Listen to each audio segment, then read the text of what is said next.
Hello hello hello, क्या हाल चाल, क्या हाल चाल, क्या हाल चाल। ऑडियो एंड वीडियो क्लियर है तो प्लीज एक बार थम्स अप कर दीजिए बेटा।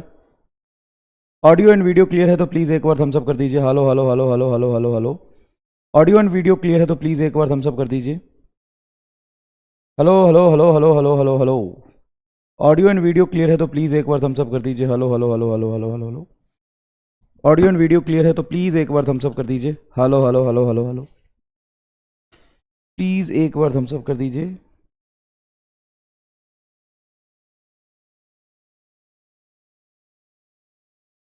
चलिए, बहुत बढ़िया, बहुत बढ़िया। Hello hello hello hello hello. तो चलिए कार्यक्रम शुरू करते हैं। चलिए कार्यक्रम शुरू करते हैं। चलिए चलिए चलिए कार्यक्रम शुरू करते हैं। हेलो हेलो हेलो, आप सभी बच्चों को एमआर का बहुत बहुत नमस्कार। स्वागत है द सुपर एनर्जेटिक लक्ष्य नीट बैच में। और आज हम लोग लक्ष्य नीट बैच में पढ़ने वाले हैं। आज हम लोग लक्ष्य नीट बैच में पढ़ने वाले हैं और revision of electrostatics to alternating current. Questions के साथ कोशिश करेंगे जितना मैक्सिमम पार्ट हो सके उतना कर लेंगे। बचा हुआ हम लोग कल करने की कोशिश करेंगे। पहले बोलो कल कर लेंगे बचा हुआ, ठीक है। बट कोशिश करेंगे जितना मैक्सिमम पार्ट हम लोग रिवाइज कर सके। कुछ छूट जाएगा तो आप नोट्स लेके बैठो, साथ साथ में आप भी करते चलो, है ना। साथ साथ में आप भी करते चलो। कुछ पॉइंट में से अगर छूट जा रहा है वो खुद रिवाइज कर लो। क्या होता है कि मान लो 70% पार्ट मैंने रिवाइज करा दिया, क्वेश्चंस भी हम लोग कर रहे हैं, तो पैरेलली तुम भी करते रहो। नोट्स लेके बैठ रहे हो ना। कितने लोग नोट्स लेके बैठे हैं? कैसे मुंह उठा के आ गए हो भाई? नोट्स लेके बैठे हो कि ऐसे ही मुंह उठा के आ गए, ये बताओ। नोट्स लेके बैठे हो कि ऐसे ही मुंह उठा के आ गए? हाँ भाई साहब, नोट्स लेके बैठे हो कि ऐसे ही मुंह उठा के आ गए? नोट्स लेके बैठे, बहुत बढ़िया बहुत बढ़िया। तो तुमसे यही उम्मीद थी कि नोट्स लेके आप बैठे होंगे। तो इलेक्ट्रोस्टैटिक टू अल्टरनेटिंग करंट, इलेक्ट्रोस्टैट से शुरू करेंगे और अल्टरनेटिंग करंट तक जाएंगे। सिर्फ कंसेप्ट ही नहीं, आपको सारी चीजें हम रिवाइज कराएंगे। तो शुरू करते हैं।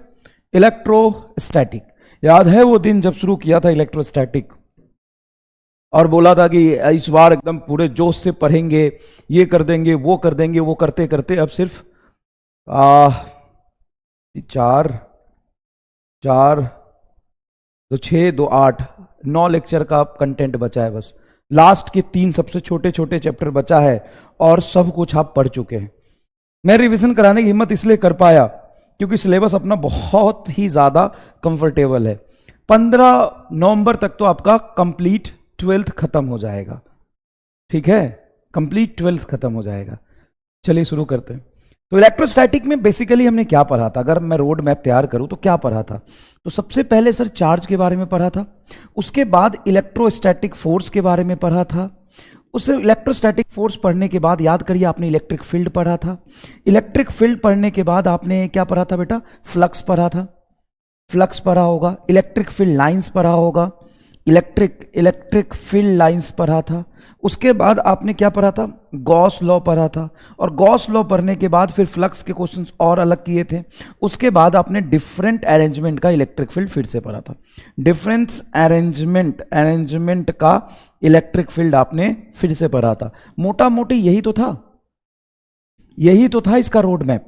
याद करिए, यही तो था इसका रोड मैप। सर चार्ज के बारे में पूरी पीएचडी करी थी, चार्जिंग के बारे में करी थी, चार्ज की प्रॉपर्टी के बारे में करी थी, फिर इलेक्ट्रोस्टैटिक फोर्स के लिए कूलम्ब्स लॉ पढ़ा था, फिर बेसिक इलेक्ट्रिक फील्ड पढ़ा था, फिर फ्लक्स का कंसेप्ट पढ़ा था, फिर इलेक्ट्रिक फील्ड लाइंस पढ़ा था, फिर हमने गॉस लॉ पढ़ा था, फिर हमने different arrangement of electric field पढ़ा था। इसमें एक चीज छूट रहा है, motion of charge in electric field. Motion of charge in electric field, charge in electric field, यही पूरी चीज हमने कंप्लीट किया था। यही पूरी चीज हमने कंप्लीट किया था। Motion of a charge in oh dipole, रे चाचा, डाइपोल चाचा को क्यों भूल गए? डाइपोल एंड डाइपोल का इलेक्ट्रिक फील्ड। हाँ ये बड़ा चैप्टर है ना, छोटा चैप्टर नहीं है डाइपोल। भाई साहब नहीं होने देंगे इनजस्टिस, लिख दिया भाई डाइपोल। तो चलिए शुरू करते हैं चार्ज से बिना समय गवाए। चार्ज एक स्केलर फिजिकल क्वांटिटी है। ये कंजर्व रहता है, क्वांटाइज रहता है और इनवेरिएंट रहता है। स्केलर का मतलब इसके पास कोई डायरेक्शन नहीं है, नो डायरेक्शन, इसके पास कोई डायरेक्शन नहीं होता है। कंजर्व मतलब you can not create new charge, can not destroy charge, you can transfer one body to other body. एक बॉडी से दूसरे बॉडी पे चार्ज आप ट्रांसफर कर सकते हैं। क्वांटाइज्ड का मतलब है कि किसी भी बॉडी पर चार्ज की जो वैल्यू होती है वो होल नंबर में होती है, बोलना गलत है।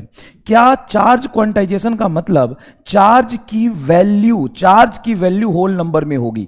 होल नंबर में होगी नहीं, क्वांटाइजेशन का मतलब ये नहीं है।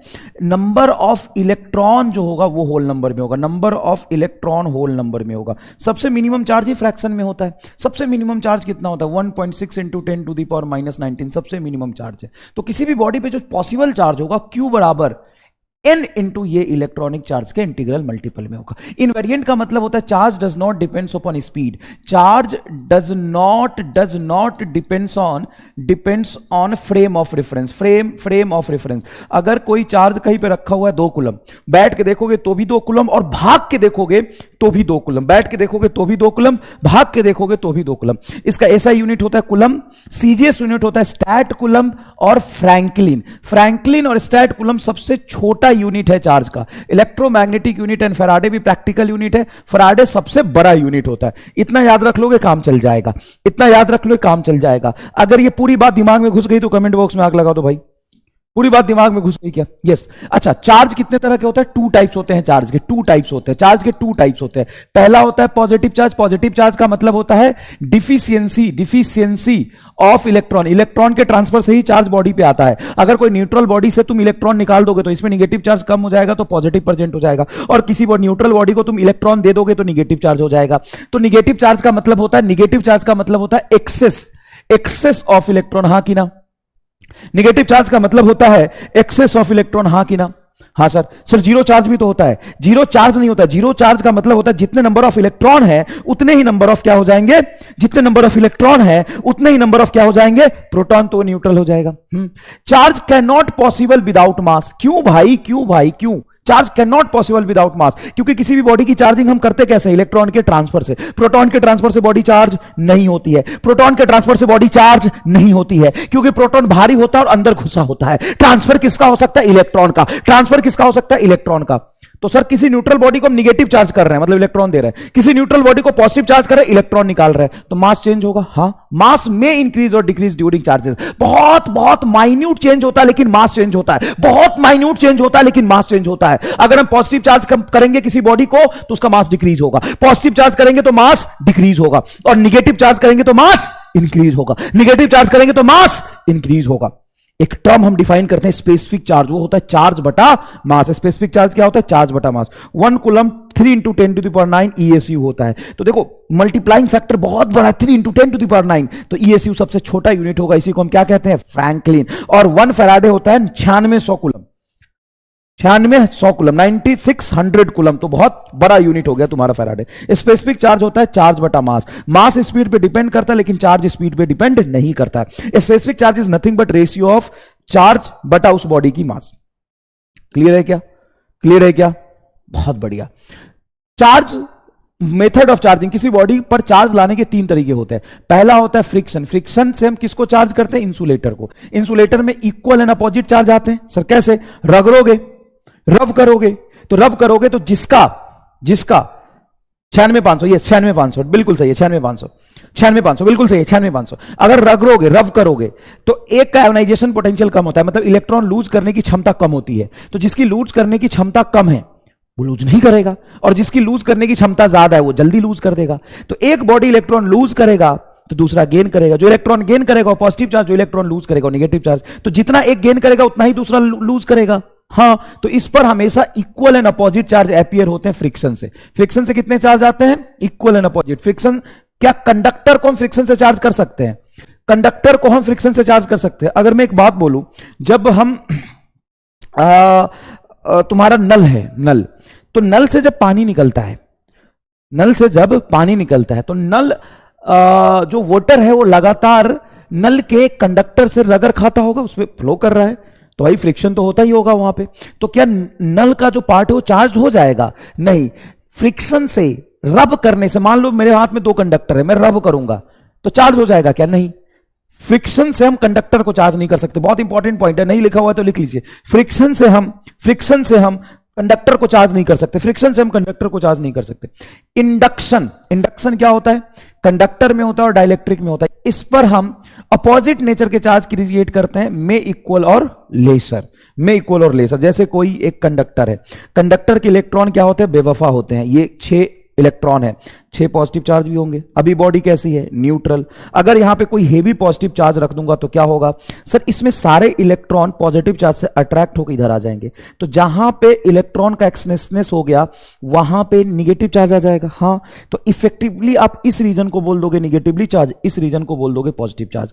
तो इंडक्शन का मतलब बेसिक कंसेप्ट होता है सेपरेशन। अगर मैं इंडक्शन को सेपरेशन बोल दूंगा तो बुरा मान जाओगे क्या, तुम बुरा मान जाओगे क्या, हाँ या ना में जवाब दो। अगर इंडक्शन को मैं सेपरेशन बोल दूंगा तो बुरा मान जाओगे क्या, नहीं, सेपरेशन ही तो है, सेपरेशन ही तो है, हम सब चार्ज को सेपरेट ही तो कर रहा है। हाँ, कंडक्शन क्या होता है, कंडक्शन कंडक्टर में होता है, इंसुलेटर और not for insulator and dielectric, not for insulator और डाइलेक्ट्रिक। सर इस मेथड में करते क्या है, टच, इस मेथड में करते क्या, touch, charge transfer due to touch, charge transfer due to touch करते हैं। एक कंडक्टर को दूसरे कंडक्टर से टच करा देंगे तो जिसके पास ज्यादा चार्ज होगा वो कम चार्ज की तरफ चला जाएगा। नहीं, यहां पे एक कंडक्टर पर मान लो कुछ चार्ज है Q1, दूसरे कंडक्टर पे मान लो चार्ज है Q2, तो हाई पोटेंशियल से लो पोटेंशियल तक चार्ज ट्रांसफर होगा। ज्यादा कम का यहां पे कोई रिलेशन नहीं होता। क्या होता है, हाई पोटेंशियल से लो पोटेंशियल तक क्या होता है, चार्ज ट्रांसफर होता है। हाई पोटेंशियल से लो पोटेंशियल तक चार्ज ट्रांसफर होता है। तो ये बेसिक मेथड है बेटा किसके, चार्जिंग के। बड़ा आसान कंसेप्ट है कि एक रेडियस है R1 जिस पर चार्ज रखा है स्फीयर पर Q1, एक दूसरा रेडियस है R2 जिस पर चार्ज रखा है Q2। अगर मैं इस दोनों को तार से जोड़ दूं या प्यार से टच करा दूं, तार से जोड़ दूं या प्यार से टच करा दूं, तो दोनों पे फाइनल चार्ज क्या हो जाएगा, फाइनल चार्ज हो जाएगा टोटल चार्ज का सम। देखो Q1 प्लस Q2 इनटू जिस पर चार्ज लिख रहे हैं उसका रेडियस बटा टोटल रेडियस। क्या ये दिमाग में बसा हुआ है कि ड्राइव करके बताऊं, क्या ये दिमाग में बसा हुआ है कि ड्राइव करके बताऊं रे चोमुनंद स्वामी, जल्दी बता। टोटल चार्ज का सम बटा टोटल रेडियस इनटू जिस पर निकाल रहे उसका रेडियस। क्या ये हम डायमेंशनली वेरीफाई करते हैं, क्या ये डायमेंशनली एकदम धकाधक एकदम होना चाहिए, हाँ सर डायमेंशनली ये करेक्ट होना चाहिए। जब तक डायमेंशनली करेक्ट नहीं होगा तब तक हम कैसे कहेंगे कि हमारा सही है। बताओ ध्यान से, चार्ज बराबर चार्ज, रेडियस बटा रेडियस कट गया, चार्ज बराबर चार्ज, रेडियस बटा रेडियस कट गया। क्या बसा हुआ है, बसा हुआ है ना, बसा हुआ है। सर कहां बसा है, दिमाग तो हमारे पास है ही नहीं, तो बसेगा क्या। देख इधर ध्यान से, एक स्फीयर है जिसका रेडियस r है उस पर चार्ज है 20 कूलम, दूसरा स्फीयर है जिसका रेडियस है r/2 उस पर चार्ज है 40 कूलम। अब मुझे बता, जब इन दोनों को टच करा दूंगा तो दोनों पे फाइनल चार्ज क्या होगा, फाइनल चार्ज पहले स्फीयर पे कितना होगा और दूसरे स्फीयर पे कितना होगा, जल्दी बता। तो कुछ नहीं करेंगे सर, टोटल चार्ज जोड़ देंगे, वो है आपका 20 कूलम और चल इसको कर देता हूं -40 कूलम। Let's say -40 coulomb. तो सर टोटल चार्ज जोड़ेंगे तो कितना होगा, 20 और -40 -20 होगा। टोटल चार्ज हो गया तेरा -20 इनटू पहले का रेडियस r बटा दोनों का सम करोगे तो 3r/2, 3r/2 दोनों का सम करेंगे तो r से r कटेगा, 2 ऊपर चला जाएगा, -40/3 बोल। Yes sir.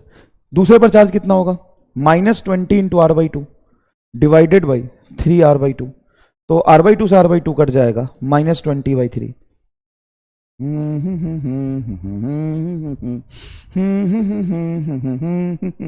ये आ गया -40/3 -20/3 बोल।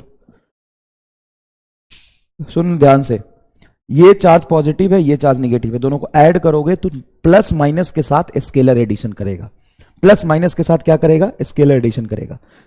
क्लियर है क्या, मैंने सही लिख रहा हूं क्या, हाँ कूलम लिख लेना, कूलम लिख ले।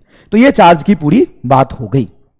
अच्छा, किसी भी बॉडी पे तुमसे पूछे बताओ इस बॉडी पे मैंने चार्ज रख दिया कुछ Q और इसकी वैल्यू लिख दी मैंने 4.8 इंटू 10⁻⁻20 कूलम, पूछो ये चार्ज पॉसिबल है कि नहीं। तो ज्यादा दिमाग मत लगा, इस चार्ज को जो तुम्हें दिया है 4.8 इंटू 10⁻⁻20 उसको रख n इंटू ई के बराबर। ई की वैल्यू कितनी होती, ये कूलम है, ई की वैल्यू कितनी होती 1.6 इंटू 10⁻⁻19 कूलम। अब इससे चेक कर, जब इसे चेक करेगा तो 16 या 48 ये 3 आएगा, हाँ सर। 10 का पावर -19 से 10 का पावर -20 काटेगा तो क्या आएगा, 10 का पावर -1। तो n बराबर आ गया 3/10, 3/10 मतलब 0.3। क्या 0.3 नंबर इलेक्ट्रॉन का पॉसिबल है, नो। तो क्या लिखेगा, not possible. What you will think. अब इसका MR स्टार भी बताया था मैंने, क्या बताया था भाई, वो तब काम आएगा ना जब तेरे पास बुद्धि होगी। जब बुद्धि नहीं है तो एकदम गोबर गणेश की तरह, तो सिंपल सोच, Q बराबर एन ई, जहां पर n होल नंबर होना चाहिए चाहे कुछ भी हो जाए। कल को मैं चार्ज बोल दूं Q बराबर 0.1 e, बताइए पॉसिबल है कि नहीं? हाँ या ना में जवाब दे। तो तू दिमाग नहीं लगाएगा बेटा, नहीं है तेरे पास, तो चार्ज को यहां पे पुट कर। सर Q की वैल्यू हम रख दे 0.1 e बराबर ये है n इंटू ई, तो e से e कट जाएगा, n बराबर 0.1, नॉट पॉसिबल आएगा सर। हाँ, दिस इज राइट, नहीं है तेरे पास मत कर, तो Q बराबर n ही कर। जैसे मैं कल को बोल दूं चार्ज Q बराबर 0.02 कूलम, बताइए चार्ज पॉसिबल है कि नहीं? फटाफट कमेंट करके बताइए। सर 0.02 कूलम, ये तो नहीं होगा। कैसे? सर चार्ज बोल रहा 0.02 कूलम बराबर एनी, एन इंटू ई की value 1.6 into 10 to the power -19 coulomb. E से सी को थोड़ी ना काट सकता हूं, मैं ई की वैल्यू रखूंगा तब कूलम से कूलम कटेगा। अब 10 का पावर -19 ऊपर जाएगा तो होल नंबर हो जाएगा, मतलब एन पॉसिबल। एन बहुत बड़ा पॉजिटिव नंबर आएगा, होल नंबर आएगा, मतलब ये एन पॉसिबल है। तो बता, फॉर्मूले से करेगा कि दिमाग से करेगा? बता। नहीं नहीं, तू साफ साफ आज फैसला कर ले कि फॉर्मूले से करेगा कि दिमाग से करेगा, बता। I want to know formula की दिमाग, I want to know formula की दिमाग। चल देख, कुलम चचा ने क्या किया था, इनकी गहरी दोस्ती थी न्यूटन चचा से, तो कुलम चचा ने चार्ज के लिए वैसा ही लॉ दिया जैसे न्यूटन चचा ने 2 मास के लिए दिया था। न्यूटन चचा ने 2 मास के लिए दिया था। कौन कह रहा दिमाग से? गद्दारी कर बे, बोला ना फॉर्मूले से। अरे दिमाग है नहीं, दिमाग से करेगा, बहुत मारूंगा। बोल फॉर्मूला, Q बराबर है नहीं है तेरे में दिमाग, बोल फॉर्मूला, गोली मार दूंगा। जो मैं कह रहा हूं उसको फॉलो करो। दिमाग, अरे दिमाग वाले को मैं ब्लॉक करा दूंगा 1 मिनट में, दिमाग निकल जाएगा तेरे अंदर से। बोल फॉर्मूला। रामलाल बोल फॉर्मूला। दिमाग बोलिस तो गोली मारिस, जैसे ही दिमाग बोलिस आई विल गोली मारिस। बोल फॉर्मूला। नो दिमाग, you have. Yes, right, now you are right. भाई जो कह रहा हूं ना उसको फॉलो कर, मैं मजाक नहीं कर रहा हूं, मत लगाना दिमाग। I am saying every single word, every single statement for a reason. मैं फालतू बोलता हूं क्या कि किसी रीजन से कुछ भी बोलता हूं? बता बता, मैं फालतू बोलता हूं कि किसी रीजन से कुछ बोलता हूं? बता। Yes, formula, very good. अब न्यूटन चचा ने जैसा ग्रेविटेशन का लॉ दिया था, कुलम चचा ने वैसा ही लॉ 2 चार्ज के बीच में दिया। 2 चार्ज के बीच में ढंग से समझना, मान ले एक चार्ज है Q1, ये चार्ज है Q2, दोनों के बीच में डिस्टेंस R। तो कुलम चचा ने बोला कि इन दोनों के बीच जो फोर्स लगेगा, इन दोनों के बीच जब फोर्स लगेगा उसका वैल्यू होगा एयर में चार्ज के प्रोपोर्शनल और डिस्टेंस के इनवर्सली प्रोपोर्शनल। 4πε0 कांस्टेंट है। 1/4πε0 तभी लिखोगे जब एयर मीडियम होगा, और उसकी वैल्यू होती है 9 इंटू 10 टू द पावर 9। ये तुम्हारा इस पर लगने वाला नेट इलेक्ट्रोस्टैटिक फोर्स है Q1 पे, और उतना ही Q2 पे नेट इलेक्ट्रोस्टैटिक फोर्स लगेगा, उतना ही Q1 और Q2 पे नेट इलेक्ट्रोस्टैटिक फोर्स लगेगा। अगर मैं एयर से मीडियम कर दूं तो जो नेट इलेक्ट्रोस्टैटिक फोर्स है यहां पे इप्सिलॉन नॉट की जगह पे क्या आ जाएगा? इप्सिलॉन एम, और epsilon M is nothing but epsilon naught into epsilon R. ये होता है क्योंकि इप्सिलॉन आर बराबर होता है बेटा इप्सिलॉन एम बटा इप्सिलॉन नॉट। क्लियर है क्या? हाँ, और इसी इप्सिलॉन आर को हम घुमा के भी बोलते हैं, जिसको कहते हैं हम डाई इलेक्ट्रिक कांस्टेंट। किस क्या बोलते हैं इसको? Dielectric constant. अब ध्यान से सुनना, ध्यान से सुनना। फोर्स ये नेट इलेक्ट्रोस्टैटिक फोर्स है, नेट इलेक्ट्रोस्टैटिक फोर्स क्या हो जाएगा? Q1 Q2 बटा 4πε are square. Q1 Q2 4πε0 are square, ये Q1 Q2 4πε are square. Epsilon not को क्या लिखोगे? फिर epsilon naught into epsilon R. इसको अगर epsilon naught into epsilon R लिखोगे तो इप्सिलॉन आर को छोड़ के ये सारा फोर्स एयर जैसा है। हाँ, तो ये फॉर्मूला हो जाएगा तुम्हारा force in air medium divided by epsilon R, और इप्सिलॉन आर को हम क्या कह सकते हैं? Dielectric constant. तो इलेक्ट्रोस्टैटिक फोर्स मीडियम पे डिपेंड करता है कि नहीं करता है? यस, करता है। इलेक्ट्रोस्टैटिक फोर्स मीडियम पे डिपेंड करता है। Electrostatic force depends upon medium. Electrostatic force depends on medium, depends on medium. मान लो कि एयर मीडियम में 2 चार्ज रखे हैं r डिस्टेंस पर Q1 Q2, तो Q2 पे लगने वाला नेट इलेक्ट्रोस्टैटिक फोर्स जो एयर में होगा उसको मान लो एफ नॉट। इसी को अगर तुम किसी मीडियम में रख दोगे जिसका डाइलेक्ट्रिक कांस्टेंट मतलब रिलेटिव परमिटिविटी बोल दूं या डाइलेक्ट्रिक कांस्टेंट के बोल दूं, तो इस मीडियम में जो फोर्स लगेगा एयर के फोर्स से के गुना कम लगेगा। ये क्या है? Net electrostatic force on Q2। But अगर मैं तुमसे पूछूं, but force on second charge due to first charge in air, भाई वही तो लिखा है सर। इसमें अगर मीडियम है, एयर मीडियम है, तो एयर की वैसे डाइलेक्ट्रिक कांस्टेंट 1 लेते हैं, तो जो नेट फोर्स आएगा सेकेंड चार्ज पे पहले की वजह से वो यही तो होगा, Q1 Q2 बटा 4 pi epsilon naught R square. हाँ, अब अगर मैं बोलूं कि force on second charge due to first charge in a medium, force on second charge due to first charge in a medium, तो इसमें कुछ बदलाव आएगा कि सेम रहेगा? सेम ही रहेगा। यह सुपरपोजिशन थ्योरम है। मैं यहां पे कौन सा फोर्स लिख रहा हूं? फिर मैं नेट इलेक्ट्रोस्टैटिक फोर्स लिख रहा हूं। सर नेट इलेक्ट्रोस्टैटिक फोर्स में जब मैं इसी सिस्टम को मीडियम में डालूंगा तो ये चार्ज के साथ साथ मीडियम भी पोलराइज्ड होकर इस पर फोर्स लगाएगा, तो चार्ज और मीडियम दोनों का इफेक्ट देखूंगा, तब नेट फोर्स के टाइम्स चेंज होता है। लेकिन स्पेशली मैं ये बोलूं कि force on second charge due to first charge in air is this, and now force on second charge due to first charge ही, मतलब मैं कह रहा हूं कि मीडियम का इफेक्ट लो ही मत, फर्स्ट चार्ज की वजह से सेकेंड चार्ज पे जो फोर्स लग रहा है वो मीडियम पे डिपेंड नहीं करता है। क्या ये क्लियरली विजिबल है? भाई साहब 20-25 मिनट लग गया था जब मैं पहली बार इसको पढ़ाया था, याद करो जब मैं पहली बार इसको पढ़ाया था, तो भाई साहब तुमको ना, अच्छा तुमको उस समय क्यों समझ नहीं आया था? रीजन बताऊं? कि तू यही नहीं समझ पा रहा था कि इलेक्ट्रोस्टैटिक फोर्स नेट और एक चार्ज की वजह से दूसरे चार्ज पर लग रहा है, उसमें क्या डिफरेंस है। तो यही नहीं समझ पा रहा था ना कि नेट इलेक्ट्रोस्टैटिक फोर्स और एक चार्ज पे दूसरे चार्ज की वजह से जो फोर्स लग रहा है उसमें डिफरेंस क्या है। कोई बात नहीं। वेक्टर फॉर्म क्या होता है? वेक्टर फॉर्म बहुत आसान होता है। मान लिया चार्ज है Q1, ये चार्ज है Q2, इसका पोजीशन वेक्टर R1, इसकी पोजीशन वेक्टर है R2। तो ये चार्ज जो इस चार्ज पर फोर्स लगाएगा, उस फोर्स की डायरेक्शन जो होती है वो सेंट्रल होती है। या तो रिपल्सिव फोर्स लगेगा तो फोर्स इस डायरेक्शन में लगेगा, नहीं तो अट्रैक्टिव फोर्स लगेगा तो फोर्स पीछे लगेगा। और इन दोनों के बीच में लगने वाला फोर्स सेकेंड की पोजीशन फर्स्ट के रिस्पेक्ट में कितनी है इस पे डिपेंड करेगा। तो force on second charge due to first जब तुम लिखोगे वेक्टर फॉर्म में, तो लिखोगे Q1 Q2 बटा 4 पाई एप्सिलॉन नॉट, और फोर्स की डायरेक्शन किसके लॉन्ग है? R21। तो आप लिख सकते हो R21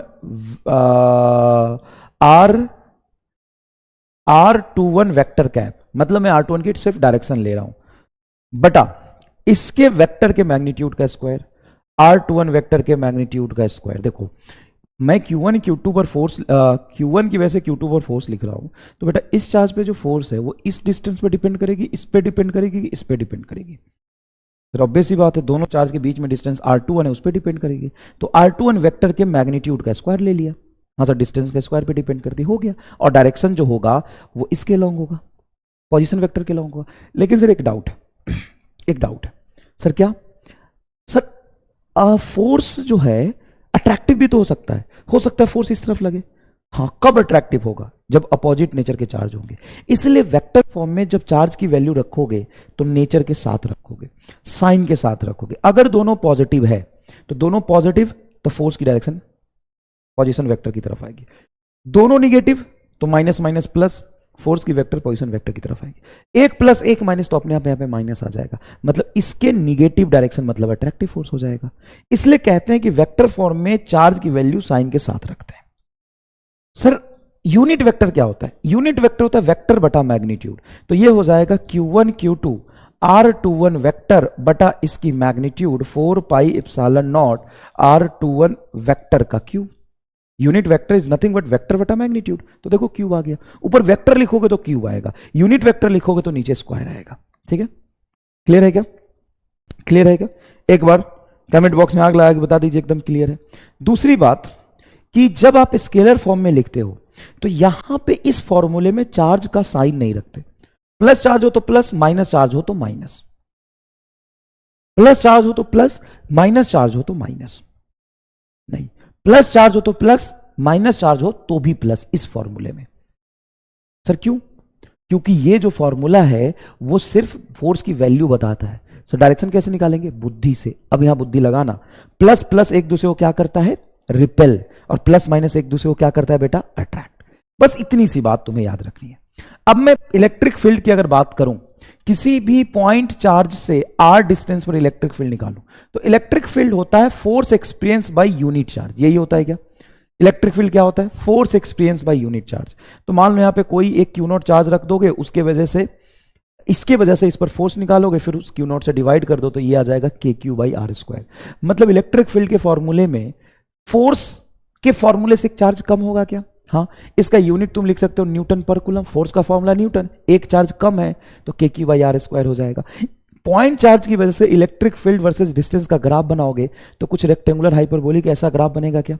हाँ, जो सिलेबस में वही बात करूंगा, जो नीट और बोर्ड में आ सकता है उसी की बात करूंगा।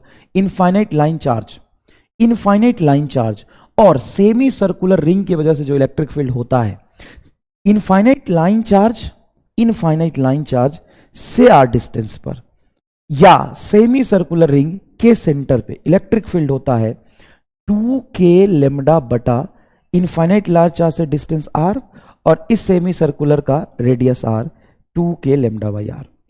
2k lambda by R electric field infinite line charge का भी होता है डिस्टेंस पर और सेमी सर्कुलर के सेंटर पे भी होता है।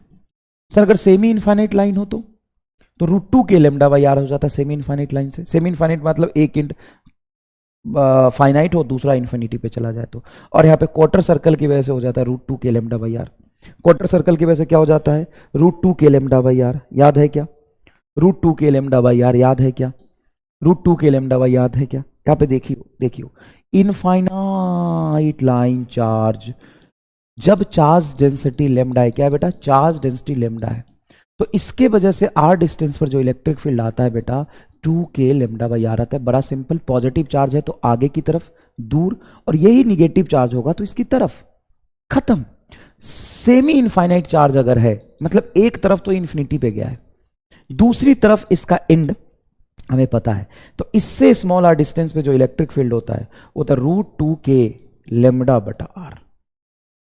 ठीक है सर, अगर ऐसा है, सर अगर ऐसा है, सेमी सर्कुलर रिंग है, तो सेमी सर्कुलर रिंग से सेंटर पे जब हम चार्ज देखते हैं, सेंटर पे जब हम चार्ज देखते हैं तो पॉजिटिव चार्ज की वजह से आगे होता है, ई की वैल्यू होता है 2k लेमडा बाई इसका रेडियस कैपिटल आर है, तो इसके सेंटर पे इलेक्ट्रिक फील्ड है। और अगर क्वार्टर सर्कल है, क्वार्टर सर्कल है तो यहां पे इलेक्ट्रिक फील्ड इससे अब ऐसे होगा और उसकी वैल्यू होगी root 2k lambda by R, root 2k lambda by R. तो सर अगर मान लो आर्क है थीटा एंगल का, उसके वजह से इलेक्ट्रिक फील्ड पूछे तो, आर्क है थीटा एंगल का, उसके वजह से इलेक्ट्रिक फील्ड पूछे तो सबसे पहली बात मैं लिख के देता हूं, बॉन्ड पेपर पे लिखवा ले, नीट में नहीं आएगा। बॉन्ड पेपर पे लिखवा ले, हिम्मत है तो नीट में नहीं आएगा। लेकिन अगर यहां पे पूछे तो क्या होगा? ई होगा तेरा 2k lambda by R into sine theta by 2। मैं वेरीफाई कर रहा हूं, रुक जा। अगर मैं रिंग के लिए लिखूं तो पाई आएगा, पाई बाई 2 एकदम सही है, जा जी ले जिंदगी, यही आएगा 2k lambda by R into sine theta by 2। एक मिनट इसके लिए वेरीफाई कर, 90 या बेटा के 90 बटा 2 45, साइन 45 नीचे होता है 1/2। अरे मजा आ गया, मजा आ गया। कोई भी चीज जब तुम निकालते हो तो ये दोनों तुम्हें पता है और तुम किसी जनरल थीटा के लिए लिख रहे हो, तो अगर तुम थीटा को 180 डिग्री रखोगे तो हाफ रिंग बनेगा। तो यहाँ पे थीटा को 180 रख के इसकी वैल्यू वेरीफाई करनी चाहिए। अगर यहाँ पे थीटा को 90 रखोगे तो क्वार्टर सर्कल बनेगा, क्वार्टर सर्कल के लिए वेरीफाई होना चाहिए। मतलब ये दिमाग से देख रहे हो तुम हम कैसे सही लिख रहे हैं। अगर मान लो मैं यहाँ पे गलत लिखता तो थीटा को 180 रखने पे वेरीफाई नहीं होता। जान लो, मान लो मैं साइन के जगह पे कॉस लिख दूंगा तो साला वेरीफाई नहीं होगा। मान लो मैं यहाँ पे 2k लेमडा नहीं लिखूंगा तो वेरीफाई नहीं होगा। Verification is very important. तो मान लो तुम कुछ लिख रहे हो और तुम्हें किसी जनरल चीज के लिए, जनरल थीटा के लिए लिख रहे हो और तुम्हें 180 और 90 पे वैल्यू पता है, तो उसको वेरीफाई कर लेना चाचा, उसको वेरीफाई कर ले। अब तुम साइन के जगह पे कॉस लिखोगे तो वेरीफाई नहीं होगा, साइन के जगह पे कॉस लिखोगे तो वेरीफाई नहीं होगा। अब हम रिंग की बात करते हैं। अब रिंग की वजह से इलेक्ट्रिक फील्ड अगर मैं निकालू, रिंग की वजह से, अरे सवाल बहुत कराऊंगा, चल इधर देख, सवाल बहुत कराऊंगा, चल इधर देख। मान ले रिंग की वजह से इस पर चार्ज क्यू है, इसका रेडियस कैपिटल आ रहा है, यहां से x डिस्टेंस पे या स्मॉल आर डिस्टेंस पे यहां पे मैं इलेक्ट्रिक फील्ड निकाल रहा हूं। भाई ये तो पुराना रिश्ता है, ये तो ग्रेविटेशन में भी तूने पढ़ा था। अगर तुम्हें ये याद नहीं होगा तो कैसे करोगे? हाँ सर ये तो बात सही है। तो 2k/q(x)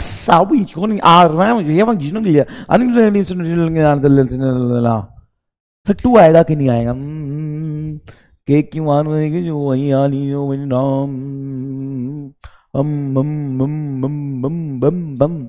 अच्छा मान ले मैंने ये लिखा, अब मुझे यही नहीं समझ में आ रहा कि 2 आएगा कि नहीं आएगा। मुझे मान ले यही नहीं समझ में आ रहा कि 2 आएगा कि नहीं आएगा, तो मैं क्या करूंगा? मैं वहां स्टार लगाऊंगा। क्या? एक सोच लगाऊंगा। कैसी सोच लगाओगे? वो चीज तुम्हें पकड़नी है। वैसे किसी चीज को जब हम मान ले मैंने लिख दिया, अब मैं तो रट के तो आया नहीं ऊपर आने, मैंने लिख दिया भाई साहब, अब मेरी मर्जी, मैंने उठ के लिख दिया। सर आपने लिख तो दिया लेकिन गलत हुआ तो इसकी जिम्मेदारी मैं लूंगा पूरी तरीके से। मैं मास्टर लगा के चेक करूंगा। कैसे? सुन, मान लिए रिंग है जिसकी रेडियस कैपिटल आर है और हम स्मॉल आर डिस्टेंस में निकाले। ये जो आर है बहुत बहुत बहुत बहुत बहुत बहुत बहुत बहुत बहुत बहुत बहुत बहुत बड़का है, और यहां पे बैठ के मैं इलेक्ट्रिक फील्ड निकालूंगा। धत तेरी की, यार बहुत बड़का है। हाँ तो ये रिंग दिखाई देगा कि पॉइंट चार्ज दिखाई देगा? Sir point charge. भाई अगर बहुत ज्यादा डिस्टेंस में मैं चला जाऊंगा तो पॉइंट चार्ज दिखाई देगा। मतलब अगर मैं स्मॉल आर बहुत बहुत बहुत बहुत बड़का रखूं कैपिटल आर से, तो electric field KQ by small R square होना चाहिए। मानते हो कि नहीं? अगर मानते हो तो कमेंट बॉक्स में आग लगा के बता दो कि सर ये बात तो आपकी लॉजिकल है। मतलब ये मैं कुछ भी लिख दूं, इसको अगर स्मॉल आर इनफाइनाइट में रखता हूं तो ये आना चाहिए, चलो करते हैं वेरीफाई। 2k/q स्मॉल आर बटा, अब मैं कह रहा हूं कि स्मॉल आर कैपिटल आर से बहुत बड़ा है, मतलब कैपिटल आर की कोई औकात ही नहीं है। तो कैपिटल आर की कोई औकात नहीं, तो इसका स्क्वायर करोगे तो और छोटा हो जाएगा। तो ये स्मॉल आर का स्क्वायर है 3/2, स्मॉल आर का स्क्वायर 3/2, तो 2 से 2 कटेगा r³ आर से काटोगे तो नीचे आ जाएगा r square. 2k³ by R square, लेकिन आना क्या चाहिए था? KQ by R square. मतलब मैंने ये गलत लिखा है। एकदम दिल गार्डन हुआ कि नहीं हुआ बताओ? मतलब मैंने प्रूव कर दिया कि मैं 2 नहीं गलत लिख रहा हूं। मैंने प्रूव कर दिया। प्रूव कैसे किया? डेरिवेशन से नहीं, बुद्धि से प्रूव कर दिया कि 2 नहीं आएगा, 2 नहीं आएगा। वो तो मजा आ गया कि नहीं? दूसरी बात, ये डायमेंशनली सही होना चाहिए, तो कोई भी इलेक्ट्रिक फील्ड तुम लिखो, तुम एक लाइन का लेमडा के टर्म्स में क्यों नहीं लिखो? वो डायमेंशनली सही होना चाहिए। अब डायमेंशनली तो इलेक्ट्रिक फील्ड का डायमेंशन तुमको तो याद ही नहीं है।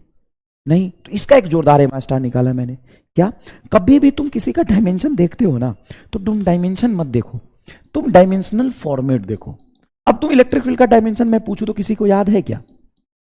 नहीं। निकाल लोगे क्या? हाँ निकाल तो लेंगे सर, तो मत निकालना। इसलिए कहते हैं मजदूरी से दूरी MR स्टार है बहुत ज्यादा जरूरी। तो देख बहुत ज्यादा जरूरी कैसे है, देख तुम्हें लगाना था ना दिमाग, अब लगा दिमाग। दिमाग किसको कहते हैं अब बताता हूं।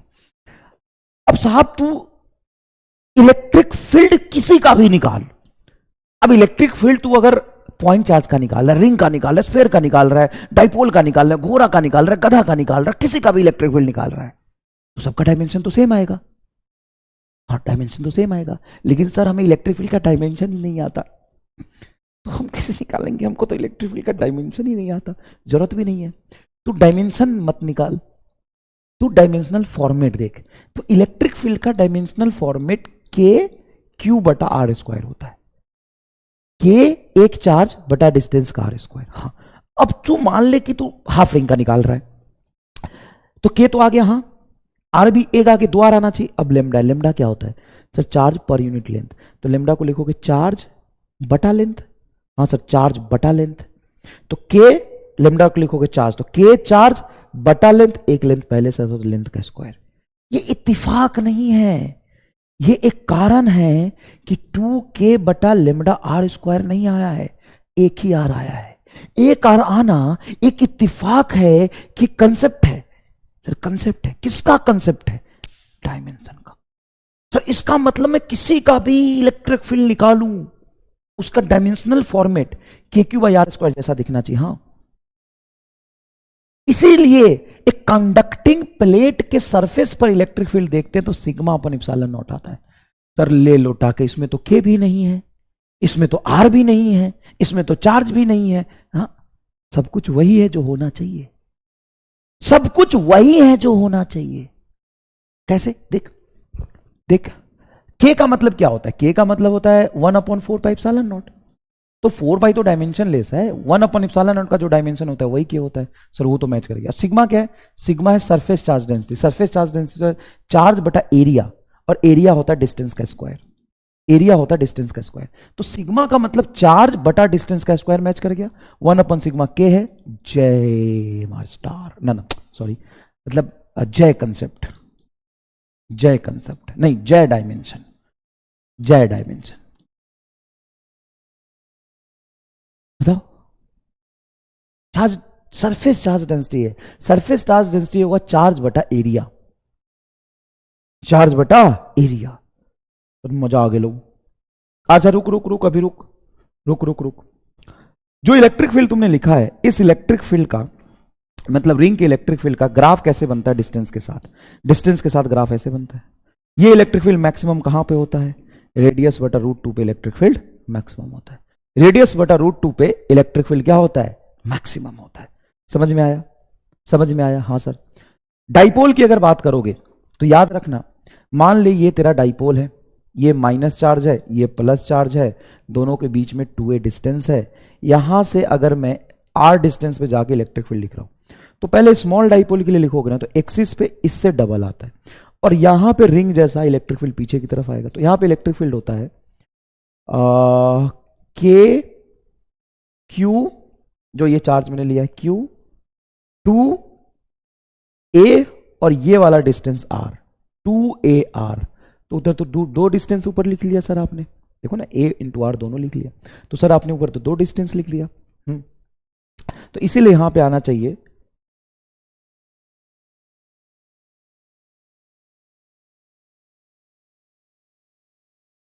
दो डिस्टेंस आएगा ना, r² प्लस a² का पावर 3/2। ऊपर 2 डिस्टेंस, ये 2 से 2 नीचे 3 डिस्टेंस, गलत है ये तो। ऊपर एक ही डिस्टेंस आएगा। ऊपर एक डिस्टेंस कौन सा ले? तो हमें a लेना पड़ेगा, r नहीं ले सकते, r नहीं लेते हम a ही लेते हैं। तो ऊपर एक ही डिस्टेंस आएगा। a क्यों लेना है? क्योंकि 2a इंटू क्यू को हम p लिख पाए, तो ये हो जाएगा तेरा kp बटा, देख kp, क्योंकि देखो q इंटू 2a को तुम p लिखोगे, तो q इंटू 2a को p लिखोगे तो kp बटा r² प्लस a² का पावर 3/2। अब देखो तो, मतलब ये जो मैंने लिखा है पहले से इस बोर्ड पर वो गलत है। This is wrong, this is wrong, क्योंकि डायमेंशनली गलत है। क्योंकि नीचे वाला जो फैक्टर आता है ना, रिंग जैसा आता है। इस चार्ज और इस चार्ज की इस लाइन पे जाके कहीं इलेक्ट्रिक फील्ड लिखूंगा तो यहाँ पे फैक्टर रिंग वाला आता है, मतलब r² a² का पावर 3/2। तो यहाँ पे एक ही डिस्टेंस आना चाहिए a, दोनों डिस्टेंस नहीं आएगा। तो मतलब यहाँ पे ये जो r लिखा है वो गलत लिखा है, हाँ ये गलत लिखा है। एक्सियल लाइन पे आओगे तो जरूर होता है ये 4k∗a r बटा r² माइनस a² का होल स्क्वायर। तो नीचे डायमेंशन देखो तो डिस्टेंस का स्क्वायर का होल स्क्वायर, तो डिस्टेंस का पावर 4, नीचे डिस्टेंस का पावर 4, ऊपर डिस्टेंस इंटू डिस्टेंस, डिस्टेंस का स्क्वायर, डिस्टेंस का स्क्वायर बटा डिस्टेंस का पावर 4, तो ये मैच कर जाएगा डायमेंशन। भाई छोटा डाइपोल के लिए भी लिखना आना चाहिए, छोटा डाइपोल के लिए लिखना आना चाहिए। अब तुम स्मॉल डाइपोल मोनोगे तो मजा ही आ जाएगा। इस स्मॉल डाइपोल, मान लो डाइपोल मोमेंट है p, इससे r डिस्टेंस पर यहां देखोगे तो एक्सिस के अलॉन्ग आएगा E बराबर 2kp बटा r क्यू, इसमें तो क्या ही दिक्कत है। और एक्सियल लाइन के अलॉन्ग आएगा kp बटा r क्यू, मतलब सॉरी एक्सियल लाइन के अलॉन्ग आएगा 2kp बटा r क्यू। ये जिधर इलेक्ट्रिक फील्ड होगा, जिधर डाइपोल मोमेंट है, यहाँ पे इलेक्ट्रिक फील्ड जो होगा डाइपोल मोमेंट के अपोजिट आएगा। देखो डाइपोल मोमेंट आगे, इलेक्ट्रिक फील्ड देखो पीछे, कितना kp बाई r क्यू। तो स्मॉल डाइपोल तो बड़ा आसान है सर। जनरल पॉइंट पे, जनरल पॉइंट बहुत आसान है। मान लिया डाइपोल है, यहां से r डिस्टेंस और थीटा एंगल पे यहां पे इलेक्ट्रिक फील्ड देख रहे हो, तो इलेक्ट्रिक फील्ड होगा kp बटा r cube √3 cos square theta plus 1। Sir वो एंगल बताओ जहां पे इलेक्ट्रिक फील्ड परपेंडिकुलर होगा डाइपोल मोमेंट के, theta is equal to tan inverse √2। Sir सवाल कराओ, अभी इतना कराऊंगा कि पानी निकल जाएगा तेरा। वो तो छोड़, सवाल की बात ही मत कर, पहले जो कंसेप्ट पढ़ा रहा हूं वो देख ले, पहले जो कंसेप्ट पढ़ा रहा हूं वो देख ले।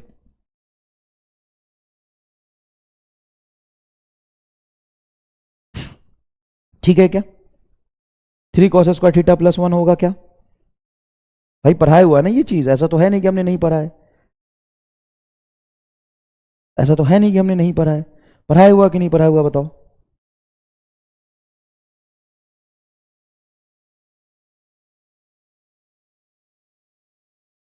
चलो इधर देखो, अगर मैं हॉलो स्फीयर की वजह से देखो, तो एक मैंने बात बताई थी तुम्हें, एक बात बताई थी तुम्हें, क्या? एक बात बताई थी तुम्हें कि पॉइंट चार्ज, हॉलो स्फीयर और सॉलिड स्फीयर के बाहर कहीं जाके मैं इलेक्ट्रिक फील्ड देख रहा हूं, बाहर कहीं जाके मैं इलेक्ट्रिक फील्ड देख रहा हूं, तो सबकी इलेक्ट्रिक फील्ड एक जैसी आएगी। और यार एक और आइडिया था ना रिवीजन कराने का, मैं इजी का ही पीडीएफ बनवा लेता, उसी से रिवाइज करा देता, सारा क्वेश्चन के सही हो जाता। चलो कोई नहीं, कोई दिक्कत नहीं। हॉलो नॉन कंडक्टिंग स्फीयर मतलब सारा चार्ज सरफेस पर है, या सेल लेता हूं तो सेल भी हॉलो हो जाएगा, या मैं सॉलिड कंडक्टिंग लेता हूं तो सॉलिड कंडक्टिंग लूंगा तो कंडक्टिंग होने की वजह से चार्ज अंदर नहीं आएगा, सारा चार्ज कहां चला जाएगा? सरफेस पे चला जाएगा, सरफेस पे चला जाएगा। हाँ सर, तो देखो देखो, हॉलो स्फीयर हो अगर या सॉलिड कंडक्टिंग हो, सुनना ध्यान से, मैं पूरा यहां पे ना मेन ना नाम में ही कंफ्यूजन होता है, बाकी बच्चा कंसेप्ट समझ लिया कि अंदर में इलेक्ट्रिक फील्ड जीरो है, लेकिन किसके अंदर इलेक्ट्रिक फील्ड जीरो है ना, उसमें बच्चा थोड़ा कंफ्यूज हो जाता है। उसके लिए मैं यहां पे लिखता हूं, उसके लिए मैं यहां पे लिखता हूं, देखना देखना, हॉलो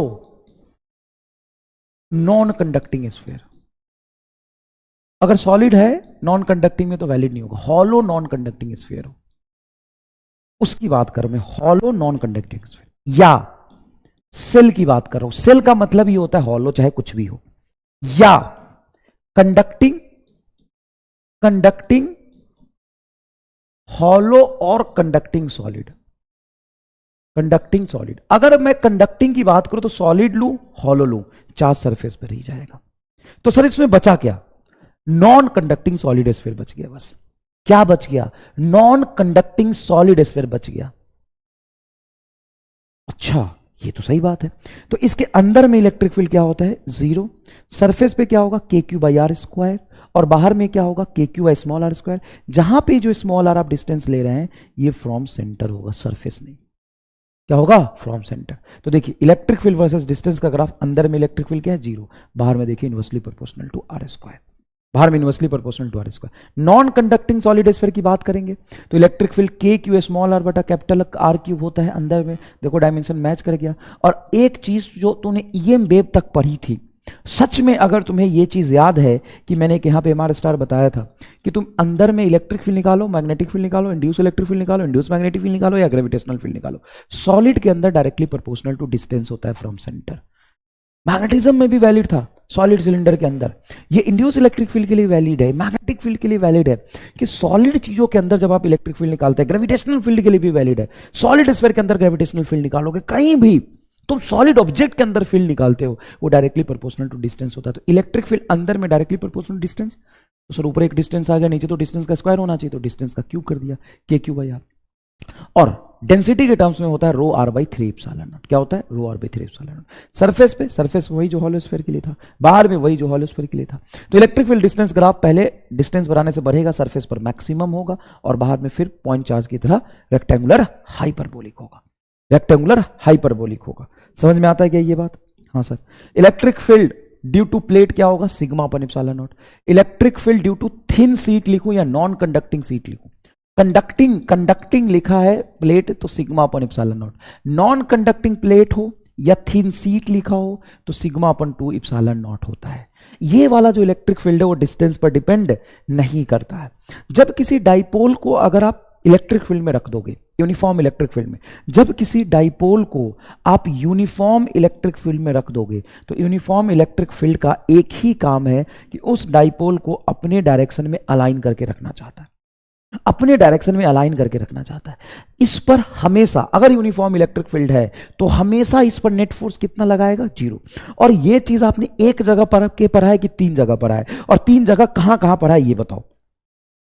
एक जगह पढ़ा है कि 3 जगह पढ़ा है? और 3 जगह कहां कहां पढ़ा है ये कमेंट करके बताओ, कमेंट करके बताओ प्लीज।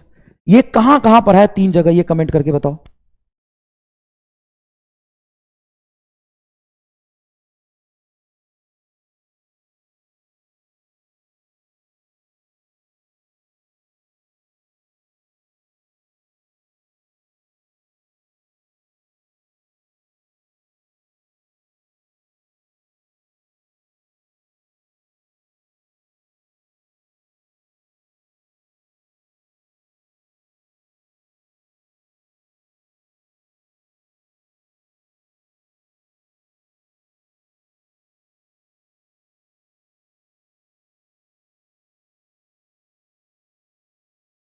एक इलेक्ट्रिक फील्ड में पढ़ा है, एक मैग्नेटिक डाइपोल को, मतलब करंट कैरिंग लूप को मैग्नेटिज्म में रखते हैं तब, और एक बार मैग्नेट को मैग्नेटिक फील्ड में रखते हैं तो। दो जगह नहीं रे गधा, तीन जगह पर है। क्या घटिया आदमी है यार तू, क्या घटिया आदमी है, तीन जगह पर है। पहला इलेक्ट्रोस्टैट में, दूसरा मूविंग चार्जेस एंड मैग्नेटिज्म में, जब एक करंट कैरिंग लूप को यूनिफॉर्म मैग्नेटिक फील्ड में रखते हैं, करंट कैरिंग लूप को यूनिफॉर्म मैग्नेटिक फील्ड में रखते हैं, और एक मैग्नेटिज्म एंड मैटर में। तीन जगह पर है चाचा। अगर आप बेब में पढ़े हैं, वेब में कहां पढ़ लिया यार, गजब चोमू है। और तीनों जगह में कॉमन चीजें क्या क्या है बता। तीनों में कॉमन चीज थी क्या, कि नेट फोर्स हमेशा जीरो लगेगा, चाहे नेट इलेक्ट्रोस्टैटिक फोर्स हो डाइपोल पे, या नेट मैग्नेटिक फील्ड हो मैग्नेटिक डाइपोल पे, नेट फोर्स हमेशा जीरो लगेगा यूनिफॉर्म इलेक्ट्रिक फील्ड। ठीक है, लगेगा क्या, टॉर्क लगेगा। टॉर्क कितना होगा, टॉर्क एक वेक्टर फिजिकल क्वांटिटी होती है, इसका यूनिट होता है न्यूटन मीटर, और इसकी वैल्यू होती है पी क्रॉस ई। मैग्नेटिज्म में देखोगे तो यही होता है एम क्रॉस बी। इसमें जो स्टोर पोटेंशियल एनर्जी होगा वो एक पोटेंशियल एनर्जी बेटा स्केलर होता है, तो यहाँ पे स्केलर में हमेशा कॉस थीटा आता है और वेक्टर में साइन थीटा आता है। जैसे तुम शुरू से एग्जांपल देख लो, torque r cross p sine theta, तो जब भी तुम्हारा कोई वेक्टर हो ना तो उसमें क्रॉस प्रोडक्ट आता है, क्रॉस प्रोडक्ट में साइन बनेगा। और जब भी तुम्हारा कहीं कॉस आ रहा है, कॉस डॉट प्रोडक्ट में आता है, और डॉट प्रोडक्ट किसका होता है, स्केलर का।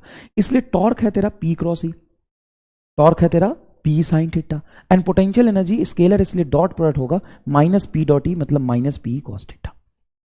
अब तू देखेगा कि फोर्स तो हमेशा जीरो है, टॉर्क कब जीरो होगा, टॉर्क सर 0 डिग्री पर जीरो होगा और 180 पे भी जीरो होगा, क्योंकि साइन 0 0 होता है और साइन 180 भी जीरो होता है, साइन 180 भी जीरो होता है। हाँ सर, तो at 0 degree torque is also zero, force is also zero, potential energy होगा minus p dot E 0 degree पे। तो 0 डिग्री को हम कहते हैं स्टेबल इक्विलिब्रियम, स्टेबल इक्विलिब्रियम, और इसका टाइम पीरियड होता है T is equal to 2 pi root under I by P. और 90 डिग्री पे होता है तुम्हारा नॉट इक्विलिब्रियम, यहाँ पे इक्विलिब्रियम नहीं है। 180 डिग्री पे फिर से इक्विलिब्रियम होता है, ये अनस्टेबल इक्विलिब्रियम होता है। क्या होता है, अनस्टेबल इक्विलिब्रियम होता है। ऑसिलेशन कहाँ पे होता है, सिर्फ 0 डिग्री पे स्टेबल इक्विलिब्रियम पे। ऑसिलेशन कहाँ पे होता है, सिर्फ स्टेबल इक्विलिब्रियम पे। इलेक्ट्रिक फील्ड लाइंस की प्रॉपर्टी क्या क्या है, एक इमेजिनरी लाइन है, इमेजिनरी लाइन है हाँ, जो कहां से शुरू होता है, पॉजिटिव चार्ज से, खत्म कहां पे होता है, निगेटिव चार्ज पे। कंटिन्यूअस एंड डिफरेंशिएबल होता है, ये तुम्हें नहीं पढ़ना तुम्हारे क्लास में। हाँ कंटिन्यूअस होता है, डिसकंटिन्यूअस नहीं हो सकता, इसको याद रखना बस कि कॉन्टिन्यूअस होता है। क्या होता है, कॉन्टिन्यूअस होता है, डिसकंटिन्यूअस नहीं हो सकता। Does not forms close loop, ये क्लोज लूप नहीं बनाता, ये कभी इंटरसेक्ट नहीं कर सकता। और charge directly proportional to field lines होते हैं। मान लो 1 कूलम चार्ज है, उससे 4 लाइन निकल रहा है, तो किसी चार्ज से अगर 8 लाइन निकल रहा होगा तो तुम डायरेक्टली कह सकते हो कि ये 2 कूलम चार्ज होगी। 1 2 3 4 5 6 7 8, मतलब जितना ज्यादा चार्ज होगा नंबर ऑफ फील्ड लाइंस उससे ज्यादा निकलेगा। दूसरी बात, कंडक्टर के अंदर इलेक्ट्रिक फील्ड लाइंस 0 होता है, कंडक्टर के सरफेस पर इलेक्ट्रिक फील्ड लाइंस परपेंडिकुलर होता है, और इलेक्ट्रिक फील्ड लाइंस जितना क्राउडेड होगा वहां पे इलेक्ट्रिक फील्ड की वैल्यू उतनी ज्यादा होगी। मान लो ये इलेक्ट्रिक फील्ड लाइंस यहाँ पे क्राउडेड है, पास पास है, तो इस पॉइंट पे इलेक्ट्रिक फील्ड ज्यादा होगी, इस पॉइंट पे इलेक्ट्रिक फील्ड कम होगी। क्या ये हमने पढ़ा था, क्या ये हमने पढ़ा था, क्या ये हमने पढ़ा हुआ है? Yes sir. अब हम सवाल करते हैं थोड़े से। ये देखो नीट 2019 का सवाल है, ये तुम्हारा किया हुआ सवाल है, ये मैं दोबारा नहीं कराऊंगा, बस तू ये एक बार खुद पढ़ के कर ले।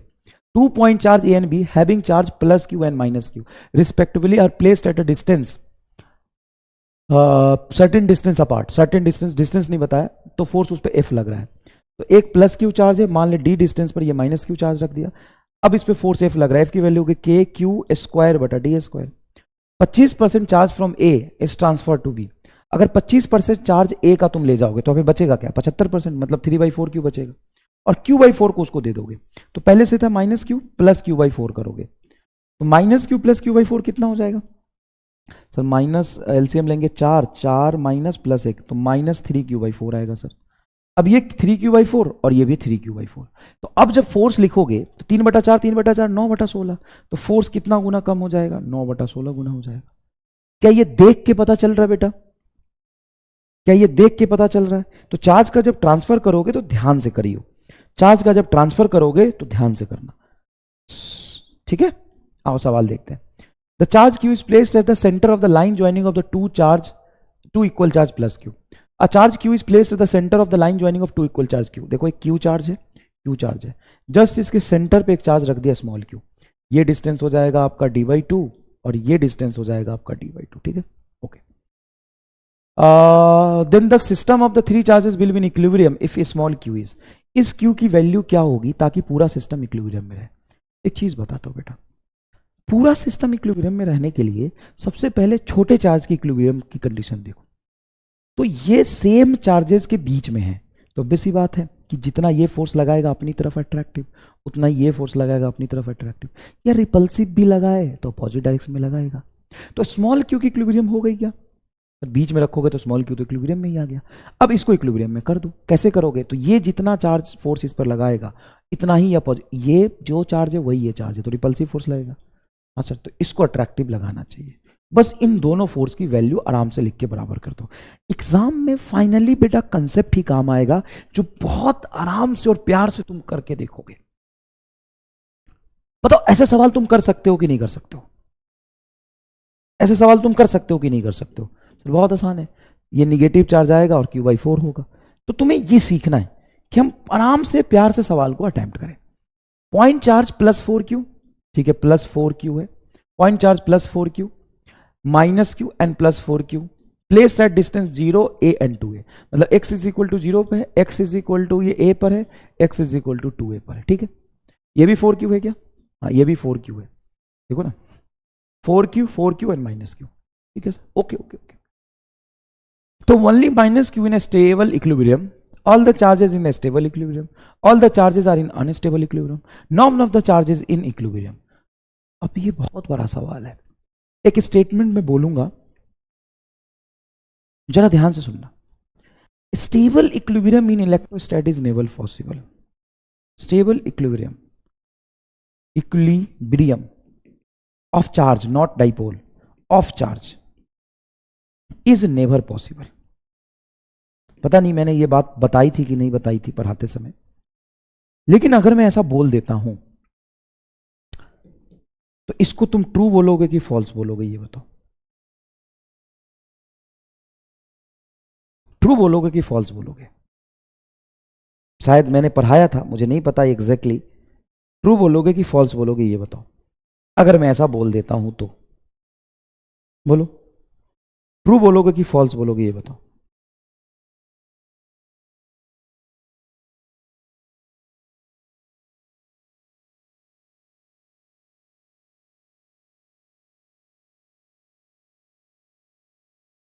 बताओ, ट्रू, 100% ट्रू।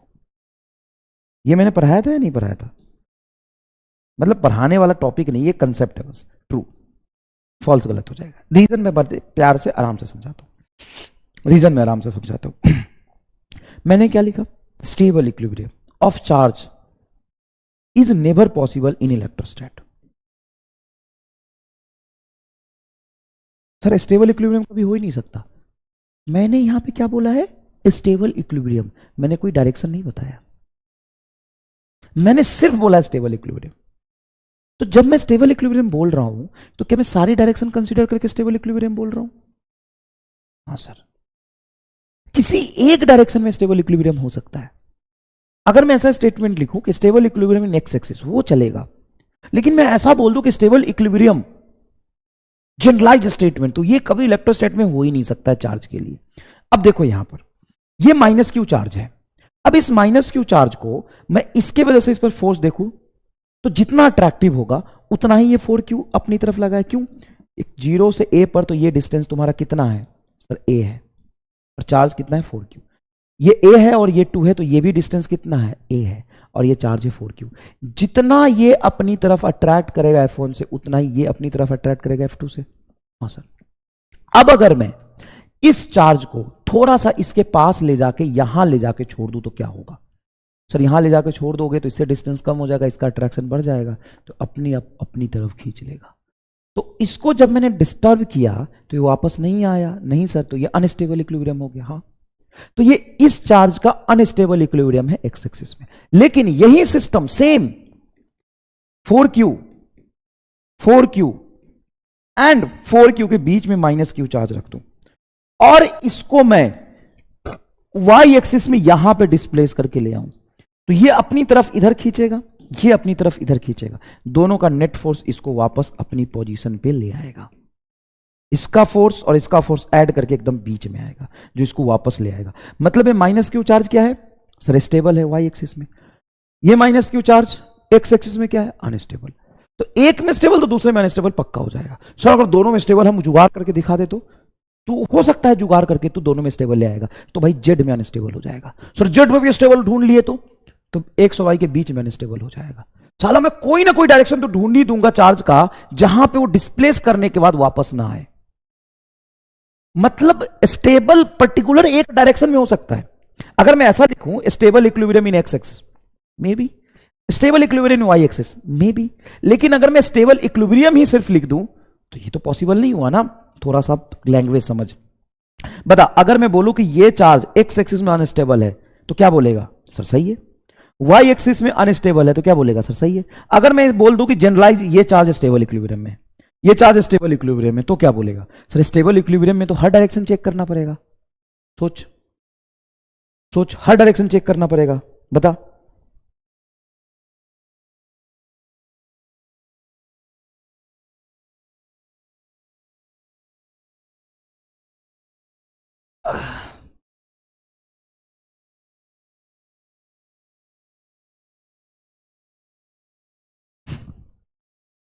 चार्ज में लगा रहा हूं भाई फोन, डिस हो गया। समझ में आया? तो इसलिए आंसर क्या चला जाएगा तेरा, थर्ड। क्लियर है क्या भाई? ये बता, ये सवाल बहुत आसान होते हैं। अगर यहां पे चार्ज पहुंच रहा है तो निगेटिव चार्ज पे charge electric field lines terminate होता है, मतलब जाता है, और electric field line positive charge से शुरू होता है। मतलब यहां पे चार्ज पहुंचा तो पक्का निगेटिव होगा, या सॉरी इलेक्ट्रिक फील्ड लाइन यहां पे पहुंचा तो पक्का निगेटिव होगा। मतलब Q1 Q2 दोनों निगेटिव होना चाहिए। पॉजिटिव चार्ज से इलेक्ट्रिक फील्ड लाइंस बाहर निकलता है, और अगर कहीं इलेक्ट्रिक फील्ड लाइंस अंदर आ रहा तो पक्का निगेटिव चार्ज होगा। इसलिए कहते हैं निगेटिव चार्ज से इलेक्ट्रिक फील्ड लाइंस इनवर्ड बनते हैं और पॉजिटिव चार्ज से इलेक्ट्रिक फील्ड लाइंस आउटवर्ड जाते हैं। इसलिए तो स्टेटमेंट बोलते हैं, इसलिए तो स्टेटमेंट बोलते हैं। फ्लक्स होता है बेटा इलेक्ट्रिक फील्ड इनटू एरिया का dot product, E A cos theta, जहां पे थीटा है angle between electric field and area, angle between electric field and area. Area हमेशा प्लेन के परपेंडिकुलर होता है, इतना ध्यान रखना। अब मुझे बोल रहा है कि ये इलेक्ट्रिक फील्ड लाइंस ऐसे प्लेन से पास कर रही है, ये प्लेन है, प्लेन से इलेक्ट्रिक फील्ड पास कर रहा है। अब जब मैं इससे फ्लक्स निकालूंगा तो ये अगर तुम्हारा प्लेन है तो इसका एरिया किधर होगा, एरिया इस प्लेन के परपेंडिकुलर तुम्हारी तरफ होगा। इलेक्ट्रिक फील्ड किधर है, इधर। इलेक्ट्रिक फील्ड एरिया में कितने की एंगल बन रहा है, 90 डिग्री। तो यहां पे रखोगे 90 डिग्री, ई ए कॉस 90, तो यहां पे फ्लक्स क्या हो जाएगा, 0 हो जाएगा। बेटा फ्लक्स का बड़ा सिंपल रूल है, फ्लक्स का बड़ा सिंपल रूल है कि अगर तुम्हारा कांस्टेंट इलेक्ट्रिक फील्ड है तो फ्लक्स ये होता है, जहां पे हम लिखते हैं इसको E A cos theta, theta angle between E and A है। अगर मैं प्लेन से थीटा डिफाइन करूं तो फ्लक्स का फॉर्मूला क्या होगा, तो फाई का फॉर्मूला मैं ये भी लिख सकता हूं, ई ए साइन थीटा, ये गलत नहीं है। लेकिन यहां पे जो थीटा है वो है angle between electric field and plane, electric field angle between and plane. यहां पे थीटा है angle between electric field and area. बताओ कौन सा सही है, बताओ कौन सा सही है, ऊपर वाला कि नीचे वाला? बताओ सही कौन सा है, ऊपर वाला कि नीचे वाला? बोलो, दोनों सही है। इलेक्ट्रिक फील्ड हमेशा परपेंडिकुलर टू द प्लेन होता है, एरिया हमेशा परपेंडिकुलर टू द प्लेन होता है। क्लियर? ये सवाल बहुत इजी है, कर लोगे, इसमें कोई खास बात नहीं। यहां पे क्या बोला है, ये सवाल में कंफ्यूजन होता है बच्चों को, देख लो।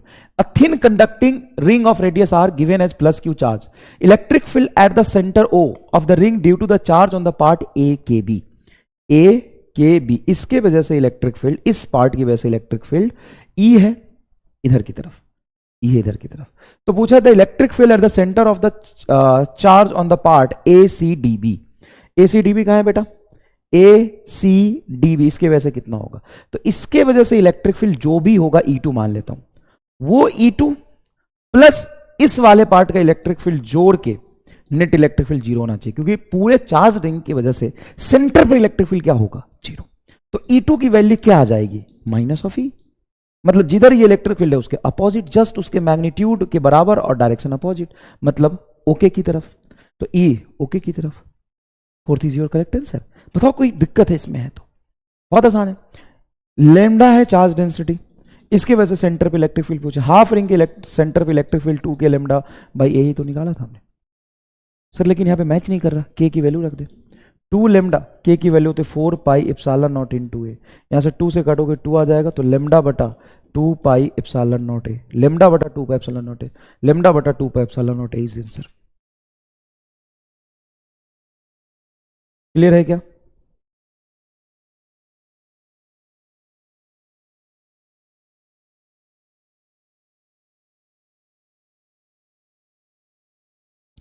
क्लियर है क्या? चलिए नेक्स्ट देखिए, charge Q is enclose by the Gaussian surface of radius R, if the radius is double then the outward electric flux will be remain same, remain same. ध्यान से सुनना, गॉस लॉ क्या कहता है? गॉस लॉ कहता है कि total outgoing flux from the close surface is Q by epsilon not. Close surface से फ्लक्स को हम लिख सकते हैं E डॉट डी ए, ठीक है ना, गोला रिप्रेजेंट क्लोज सरफेस। तो इस क्लोज सरफेस से, किसी भी क्लोज सरफेस से, मान लो ये क्लोज सरफेस है और इसके अंदर मैंने कोई चार्ज रख दिया, आर रेडियस का क्लोज सरफेस है, इसके अंदर मैंने कोई चार्ज रख दिया, तो इस चार्ज की वजह से इस स्फीयर से जो फ्लक्स पास करेगा वो कितना होगा सर? इनसाइड चार्ज बटा एप्सिलॉन नॉट। अगर मैं यहां पे डबल रेडियस का स्फीयर रख दूं तो इससे कितना फ्लक्स पास करेगा? फ्लक्स इसके शेप साइज पे कहां डिपेंड कर रहा है? फ्लक्स इसके शेप साइज पे कहां डिपेंड कर रहा है? अब एक चीज, छोटा सा मेरे पास एक फोन आया टीचर का, है ना, विद्यापीठ से, इधर एक बच्ची है, ये यहाँ पे पढ़ती है, लक्ष्य नीट में भी आपकी क्लास लेती है, ये बहुत ही कंफ्यूज है कि सर इसने ये मतलब एक बच्ची ये बोल रही है कि एमआर सर ने बोला है कि चार्ज को स्फीयर के अंदर कहीं भी रख दो, कहीं भी रख दो, तो पूरे स्फीयर से जो फ्लक्स पास करेगा, कंप्लीट स्फीयर से, नेट फ्लक्स कंप्लीट स्फीयर से, वो Q बाय एप्सिलॉन नॉट करेगा। हाँ सही है, Q बाय एप्सिलॉन नॉट करेगा। चार्ज के लोकेशन से टोटल फ्लक्स चेंज नहीं होता है, सही बात है, चार्ज के लोकेशन से टोटल फ्लक्स जो पास करता है वो चेंज नहीं होता है। ये बात तो सही है, मैंने भी सही कहा, उसने सही सुना। दूसरी बात, सर ने यह भी कहा है कि चार्ज का लोकेशन कहीं भी रखो, किसी भी पोर्शन से जो फ्लक्स है वो भी चेंज नहीं होगा। ये तो मैंने नहीं बोला था। अगर मैं चार्ज को यहां रखूं तो टोटल फ्लक्स इतना ही पास करेगा, टोटल फ्लक्स इतना ही पास करेगा, लेकिन यहां से इस पोर्शन से पास करने वाला फ्लक्स थोड़ा सा ज्यादा होगा कंपैरेटिवली इस पोर्शन से पास करने वाला फ्लक्स, क्योंकि यहां पे ए एरिया से फ्लक्स देखोगे और यहां से ए एरिया से फ्लक्स देखोगे तो अलग अलग आएगा क्या?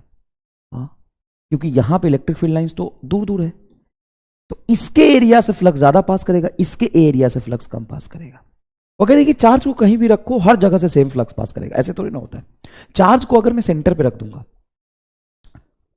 तो यहां से पास करने वाला फ्लक्स, यहां से एरिया से पास करने वाला फ्लक्स, इसके एरिया से पास करने वाला फ्लक्स, इसके एरिया से पास करने वाला फ्लक्स सेम होगा। अगर मैं चार्ज को यहां पे रखूंगा तो इस एरिया से जो फ्लक्स पास करेगा और इस एरिया से जो फ्लक्स पास करेगा तो अलग अलग करेगा ऑफ कोर्स, क्योंकि चार्ज जहां पे पास होगा वहां से ज्यादा फ्लक्स पास करेगा। लेकिन अगर मैं टोटल फ्लक्स की बात करूं तो वो सेम रहेगा।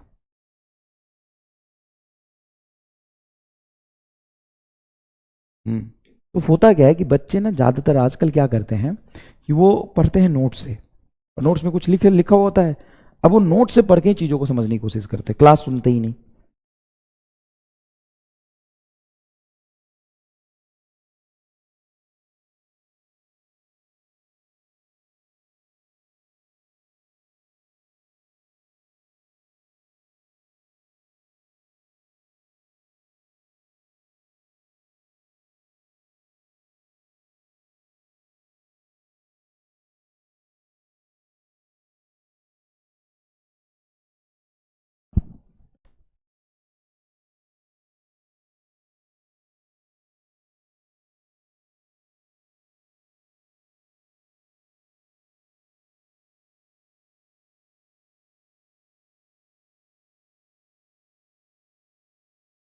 बताइए प्लीज। चलिए ये सवाल देखिए, the electric field at a distance 3r/2 from the centre of a charge conducting spherical shell of radius r is E, then electric field at a distance r/2 from the centre is, क्या है? Charge conducting shell, तो shell के अंदर तो electric field 0 होता है, cell के अंदर क्या होता है? इलेक्ट्रिक फील्ड जीरो होता है। सेल के अंदर इलेक्ट्रिक फील्ड क्या होता है? जीरो होता है। The speed of charge body is continuously decreasing. अगर चार्ज बॉडी की स्पीड लगातार हम घटा रहे हैं, देन इस स्पेसिफिक चार्जेस। तो स्पेसिफिक चार्ज होता है बेटा चार्ज बटा मास। अब तुम स्पीड को कुछ भी करो, चार्ज तो सेम ही रहेगा। हाँ सर, लेकिन जो मास है स्पीड कम करने से घटेगा। तो मास कैसे घटेगा? जो मास की वैल्यू होती है वो इनवर्सली प्रोपोर्शनल टू स्पीड होती है थ्योरी ऑफ रिलेटिविटी में।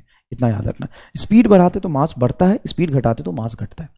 तो अगर मैं डिक्रीज कर रहा हूं तो मास घटेगा, तो स्पेसिफिक चार्ज क्या हो जाएगा? इंक्रीज हो जाएगा। क्योंकि specific charge inversely proportional to क्या है?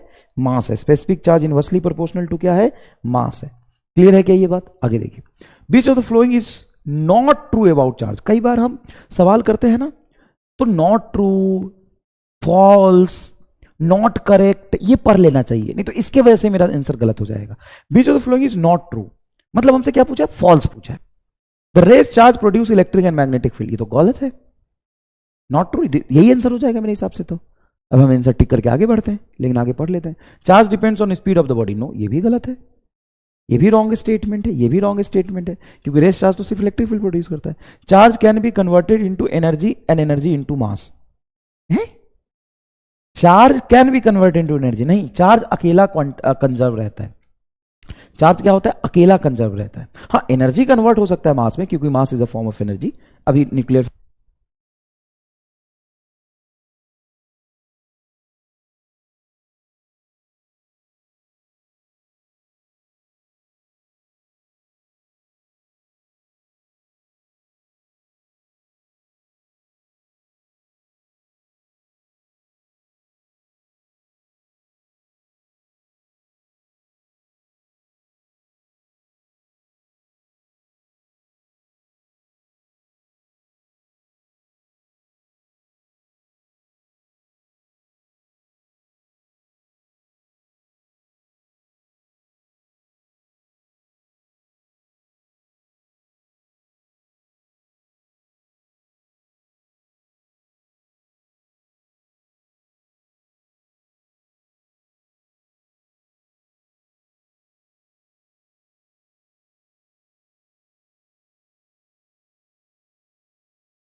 आसान सवाल है ये, ध्यान से देखिएगा।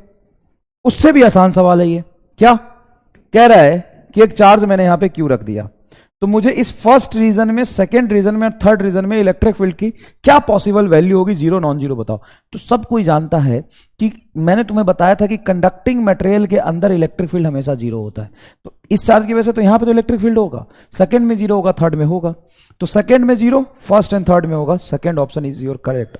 ले, जेई मेन 2023 का सवाल है, देख के बता देगा, खत्म। आंसर आ गया भाई मेरे, आंसर आ गया, बी ऑप्शन इज करेक्ट। कितने लोगों को ये बी ऑप्शन समझ में आ गया? थम्स अप कर देना बस। अरे कुछ नहीं है, बोल रहा है कि यहां पे एक चार्ज रखा है मैंने, तो इस चार्ज की वजह से इस फर्स्ट रीजन में जहां पे कैविटी है, सेकंड रीजन में और थर्ड रीजन में इलेक्ट्रिक फील्ड की वैल्यू बताओ। तो जितने लोगों को समझ में आ गया थम्स अप कर दो प्लीज, 30 सेकंड का समय दे रहे हैं। कितने लोगों को सेकंड ऑप्शन समझ में आ गया? अरे भाई सवाल में यहाँ भी नहीं ना, गंद बल्ली सुनो का खाना सुनो, क्या में लेना।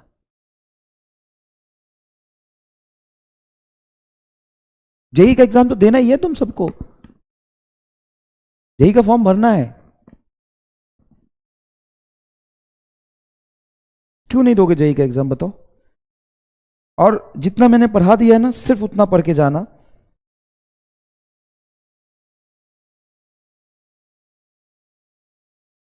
नाइनटी 99 परसेंटाइल ना है तो बताना, जितना पढ़ा है उतना पढ़ के जाना, लेकिन ऐसे नहीं हवा में।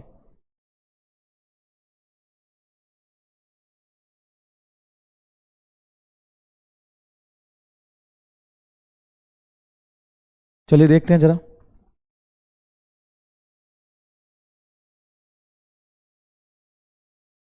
94% को समझ में आया, ठीक है।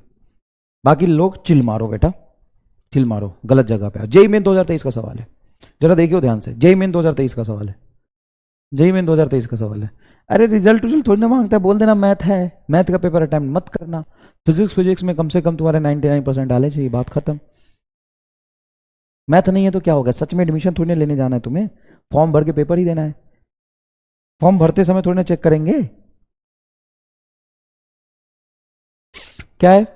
In the figure a very large plane sheet of positive charge is shown. P1 and P2 are the points at the distance L and 2L from the charge distribution. If the surface charge density, then the magnitude of electric field E1 and E2 at P1 and P2 is.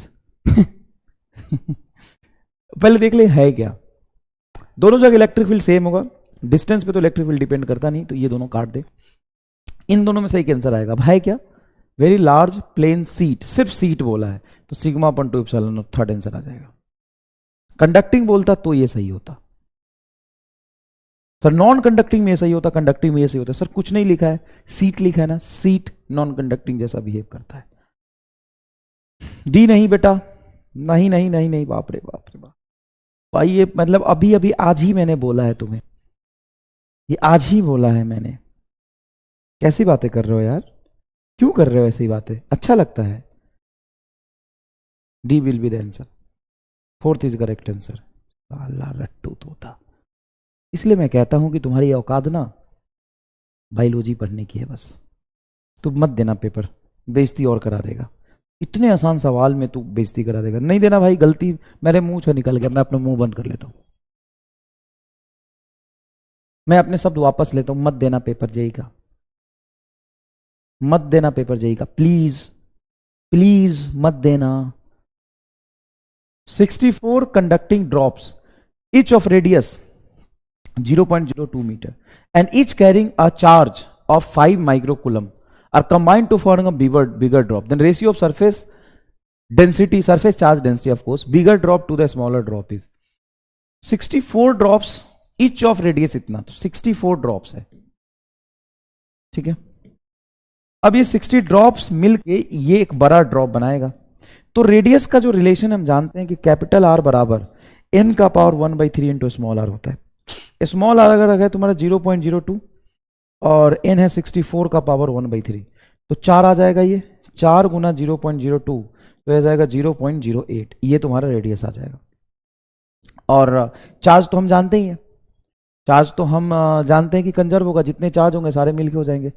Etch carrying a charge 5 microcoulomb, सब पे 5 microcoulomb है, तो ये हो जाएगा 64 into 5 microcoulomb total charge. ये total charge आ जाएगा इस पे। तो इसका सरफेस चार्ज डेंसिटी लिखोगे, इसका एक का सरफेस चार्ज डेंसिटी लिखोगे, इसका चार्ज 64 इंटू 5 माइक्रोकूलम बटा इसका रेडियस हो जाएगा 0.08 का होल स्क्वायर। अरे सरफेस एरिया सर 4 पाई नहीं लगा, वो तो कंपेयर करेंगे तो कट जाएगा। एक का इसका सरफेस चार्ज डेंसिटी इनिशियली जो होगा वो होगा, एक का चार्ज 5 माइक्रोकूलम बटा रेडियस 4, एरिया 0.02 का होल स्क्वायर। अब मुझे पहले और बाद में का the ratio of bigger charge density to the smaller charge density, मतलब फाइनल ये बटा स्मॉलर, इसका रेशियो पूछा है। तो इसका रेशियो निकालेंगे तो सिग्मा फाइनल बटा सिग्मा इनिशियल में 4 पाई कट जाता है, इसलिए मैंने 4 पाई नहीं लिखा। सिग्मा फाइनल है तुम्हारा 64 मल्टीप्लाई 5 माइक्रोकूलम बटा 0.08 का होल स्क्वायर, ये है तुम्हारा 5 माइक्रोकूलम बटा 0.02 का होल स्क्वायर। ये इससे कट जाएगा, ये अंदर में काटोगे तो 4 आएगा, 4 का होल स्क्वायर तुम्हारा क्या हो 16, 64 बटा 16, 16 चौका 64, 4 आएगा। तो 1:4 आंसर आना चाहिए फर्स्ट।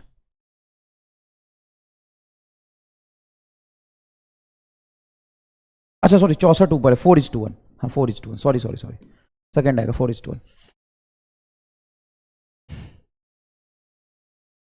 बिल्कुल सही है, सेकंड तुम्हारा सही है, 64 ऊपर है। If charge Q is placed, charge Q is placed at the centre of close hemisphere, ये क्लोज हेमिस्फीयर है, चार्ज को यहां रखा है, non conducting surface, then total flux passing through the flat surface will be, charge को यहां रखा है तो इसी फ्लैट सरफेस से फ्लक्स पूछा है, फ्लैट सरफेस से पूछा है। Charge Q is placed at the centre of a closed hemisphere non conducting surface, the total flux passing through the flat surface will B.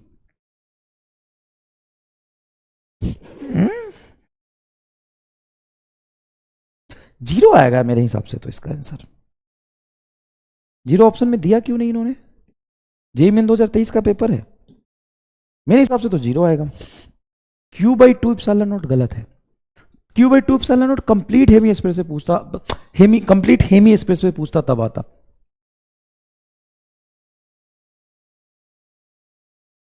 Flat surface पूछा है यार, किसी भी मतलब ये कह रहा है कि फ्लैट सरफेस हेमी स्फीयर का ये हो जाएगा।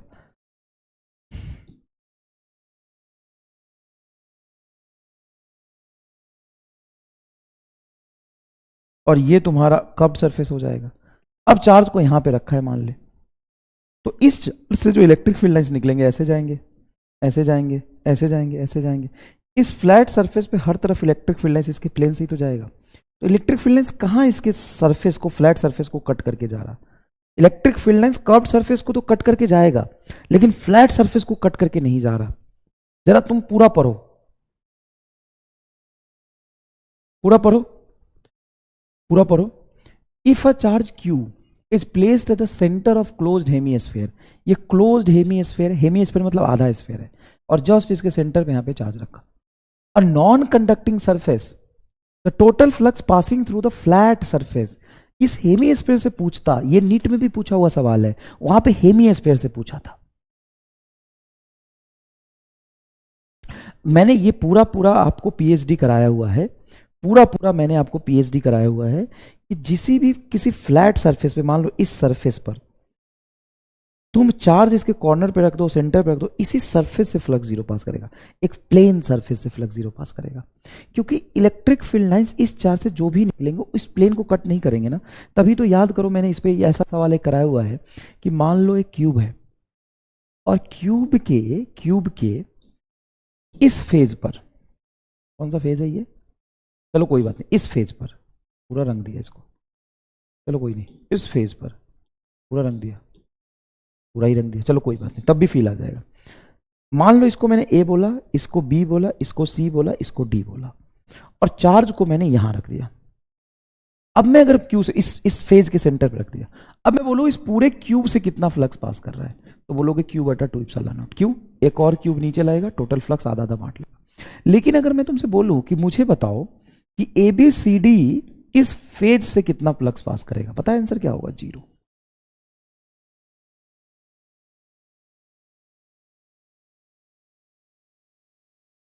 पता है आंसर क्या होगा? जीरो। आंसर क्या होगा? जीरो। ये देखो जेईई मेन 2022 का सवाल है, जेईई मेन 2022 का सवाल है क्या?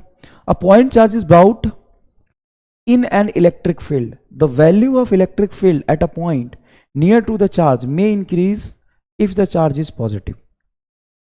may increase. A point charge is brought in an electric field. Point charge is brought in an electric field. The value of electric field at a point near to the charge may increases if the charge is positive. हाँ तो may increase बोला, must increase बोलता तो हम गलत बोल देते. may increase तो हो ही सकता है. An electric dipole is placed in a non-uniform electric field. Non-uniform electric field पूछा है. Then the net electric force on the dipole will not be zero. नहीं हो सकता है नॉन यूनिफॉर्म इलेक्ट्रिक फील्ड में भी जीरो. जरूरी नहीं है कि नॉन इलेक्ट्रिक फील्ड में फोर्स लगे ही लगे हमेशा. नॉन यूनिफॉर्म इलेक्ट्रिक फील्ड में जरूरी थोड़ी नहीं कि फोर्स हमेशा लगे. नॉन यूनिफॉर्म इलेक्ट्रिक फील्ड में जरूरी थोड़ी ना है कि फोर्स हमेशा लगे. तो क्या हो जाना चाहिए इसका? बोथ स्टेटमेंट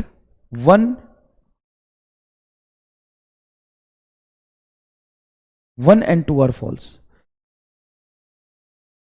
मेरे हिसाब से तो ये होगा. An electric dipole is placed in a non-uniform electric field. The net electric force on the dipole will not be zero. Zero नहीं हो सकता क्या? अगर नॉन यूनिफॉर्म फील्ड है तो फोर्स जीरो नहीं हो सकता क्या? पहला तो सही है तुम्हारा. अच्छा मैं दोनों फॉल्स क्यों बोल रहा हूं? पहला तो सही है ना. सॉरी पहला तो सही है ना. दूसरा फॉल्स है तो थर्ड स्टेटमेंट चला जाएगा. थर्ड जाएगा. थर्ड. सर यूनिफॉर्म में फोर्स जीरो लगता है. हाँ यूनिफॉर्म में फोर्स जीरो लगता है. नॉन यूनिफॉर्म में फोर्स लग भी सकता है, नहीं भी लग सकता है. नॉन यूनिफॉर्म में फोर्स लग भी सकता है, नहीं भी लग सकता है. फर्स्ट तो बड़ा आसान है. A point charge is brought in electric field. मान ली इलेक्ट्रिक फील्ड है. मान ली इलेक्ट्रिक फील्ड है और इस इलेक्ट्रिक फील्ड में एक पॉइंट चार्ज ला रहे हो. A point charge is brought in electric field. The value of electric field at the point near that charge may increase if the charge is positive. मान लो पहले से इलेक्ट्रिक फील्ड है, इसमें एक पॉइंट चार्ज तुम positive लेके आए तो इस पॉजिटिव से इलेक्ट्रिक फील्ड ऐसे निकलेगा. हाँ सर. अब बताओ इस चार्ज के पास इस पॉइंट पर इलेक्ट्रिक फील्ड क्या होगा? सर ये आगे जा रहा था, पियर का भी आगे था, ये भी आगे था, तो नेट इलेक्ट्रिक फील्ड यहां बढ़ जाएगा, यहां पे इलेक्ट्रिक फील्ड घट जाएगा. तो ये बोल रहा है मे इंक्रीज. मस्ट इंक्रीज तो इसने बोला ही नहीं. May increase if the charge is positive. हाँ मे इंक्रीज, मे डिक्रीज, इसलिए पहला सही है.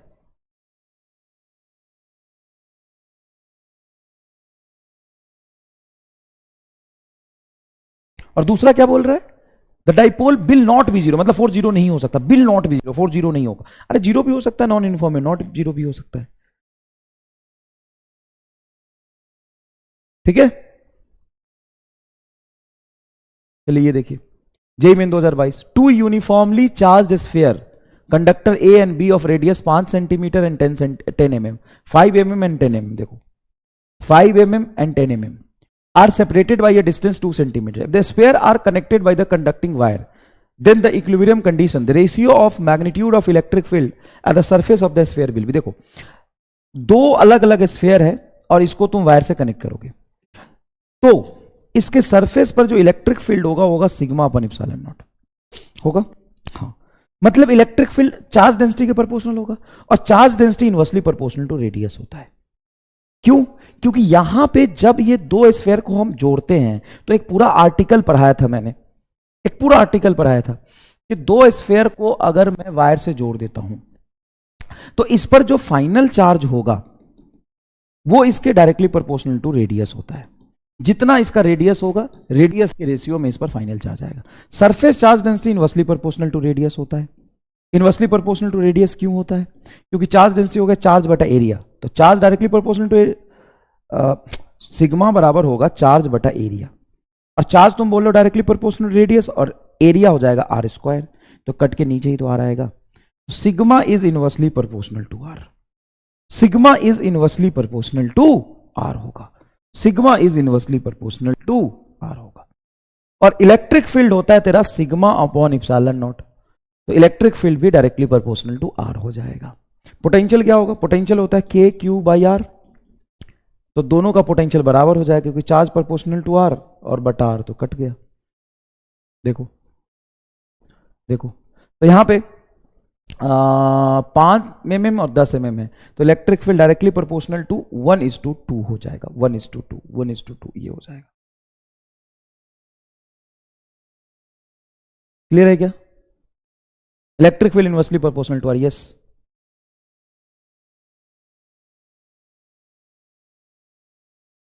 इनवर्सली प्रोपोर्शनल नहीं, आर तो बोला है मैंने, क्या बोला? Sigma inversely proportional to R. Electric, अरे ओहो, electric field inversely proportional to R, चाचा, इनवर्सली प्रोपोर्शनल टू आर, क्या हो रहा है यार, इनवर्सली प्रोपोर्शनल टू आर। तो 1:2 है, तो 2:1 आएगा आंसर, सॉरी। ये होगा क्या, ये होगा क्या, जल्दी बताओ। 1 मिनट रुक जाओ भाई।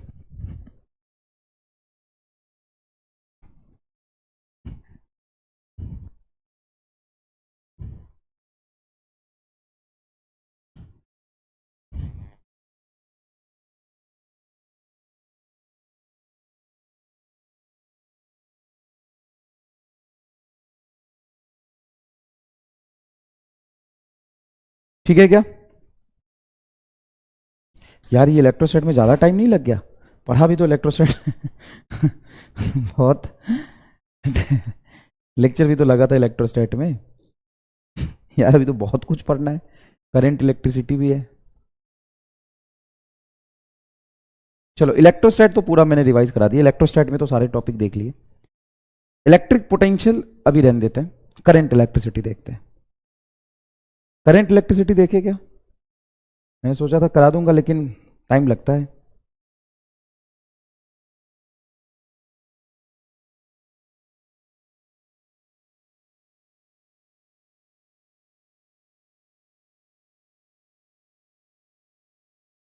बताओ क्या करना है।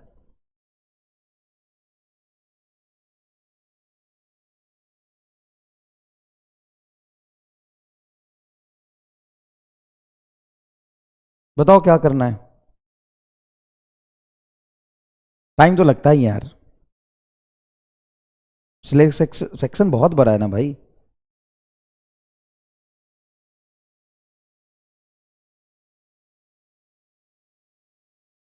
सेक्शन बहुत बड़ा है ना।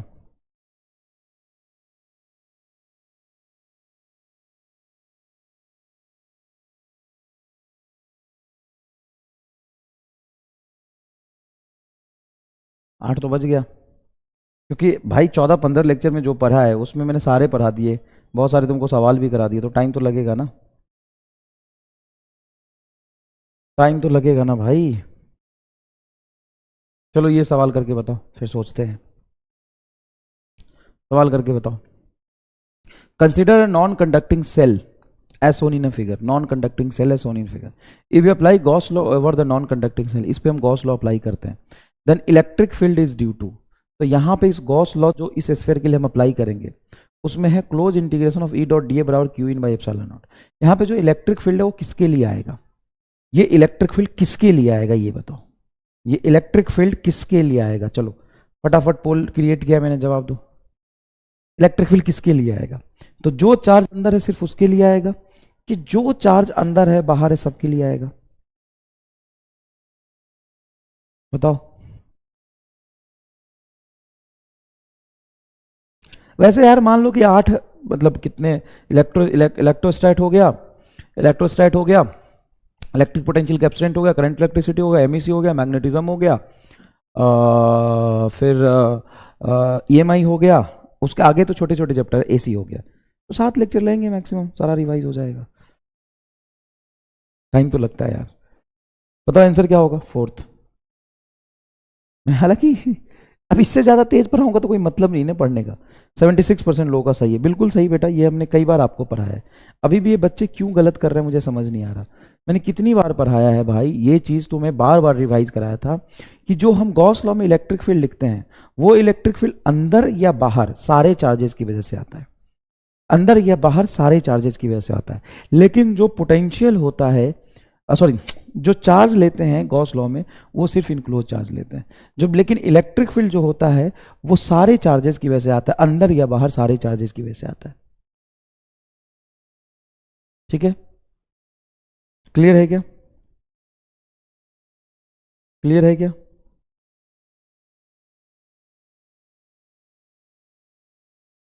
क्या करी जाए, क्या करी जाए, क्या करी जाए, कन्फ्यूज हो गया मैं तो। अब रेगुलर क्लास है, टाइम भी ज़्यादा एक्सटेंड नहीं कर सकते। सवाल तो अच्छे अच्छे लाया हूँ, देखना। जेईई मेन 2021 का सवाल है, चलो ये करते हैं।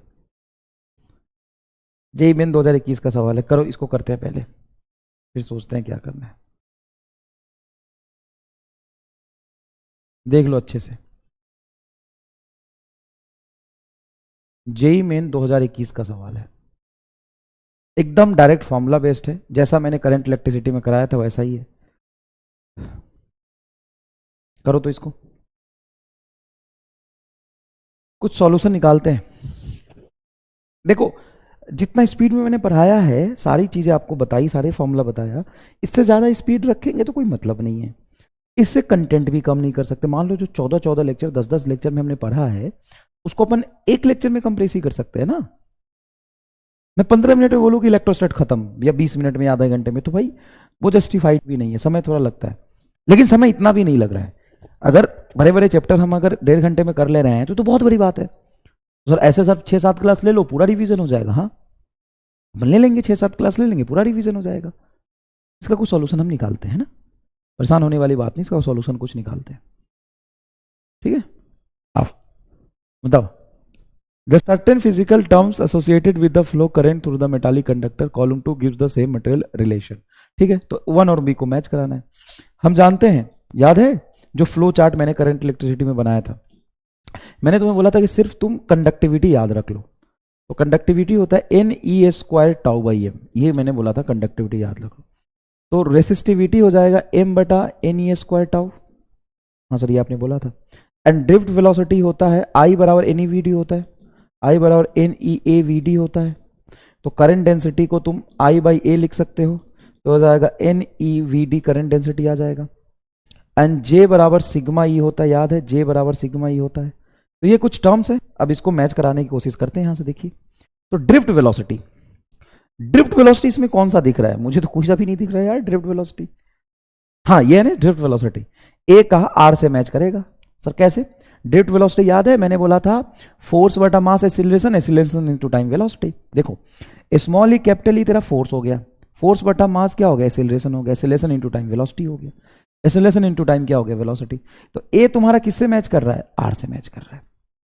और इलेक्ट्रिकल रेसिस्टिविटी, तो रेसिस्टिविटी मैंने ये पढ़ाया था तुम्हें, हाँ रेसिस्टिविटी ये पढ़ाया था क्या? m/NE² tau.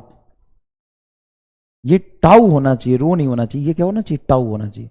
तो मैं बी को पी से मैच करा दूंगा। रिलैक्सेशन पीरियड, अरे नहीं नहीं नहीं नहीं नहीं, सही तो है, सही तो है, wait wait wait wait wait wait, relaxation period P से मैच कर रहा है एग्जैक्टली। देख टाउ को यहां ले जा, तो ये रिलैक्सेशन टाइम बराबर हो जाएगा m/NE² रो। देखो m/NE² रो, देखो रिलैक्सेशन पीरियड इससे मैच कर गया, वाओ बहुत बढ़िया। करंट डेंसिटी क्या होता है? करंट डेंसिटी तुम्हारा इससे मैच कर गया, देखो करंट डेंसिटी अभी निकाला था मैंने, देखो J बराबर NEVD से, देखो ये मैच कर गया। तो बचा एक ही तुम्हारा इलेक्ट्रिकल रेसिस्टिविटी, ये इससे मैच कर जाएगा, तो B तुम्हारा S हो जाएगा, BS हो जाएगा, BS हो जाएगा, BS हो जाएगा। तो ये ऑप्शन गलत, ये ऑप्शन गलत, BS हो जाएगा। और D तुम्हारा हो जाएगा Q, D हो जाएगा Q, D हो जाएगा Q, ये आ जाएगा। तो थर्ड आ रहा भाई,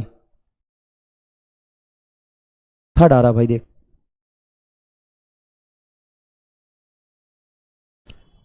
तुम्हारा भी सी आ रहा है क्या? Yes sir. तो सर ये वाला कौन किसकी बात कर रहे थे? करंट इलेक्ट्रिसिटी के पहले ही लेक्चर में ये वाला पार्ट मैंने पूरा आपको पढ़ाया था,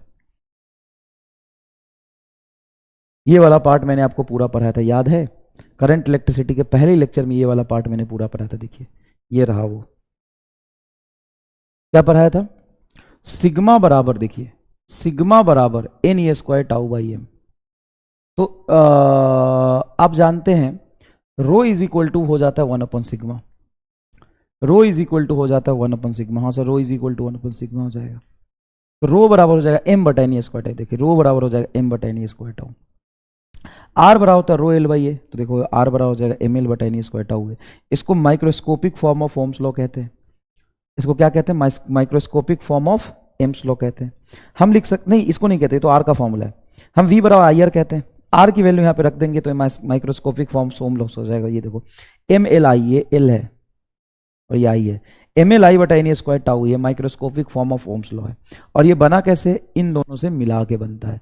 I बराबर होता है NEAVD और VD बराबर होता है V है, ये V है। आई बराबर होता है एन वी डी, और वी डी बराबर होता है देखो फोर्स बटा मास एक्सीलरेशन इनटू टाइम। कितने लोगों को ये याद है, कॉपी में देख के विजुअलाइज कर पा रहे हो? कितने लोगों को याद है, कॉपी में देख के विजुअलाइज कर पा रहे हो?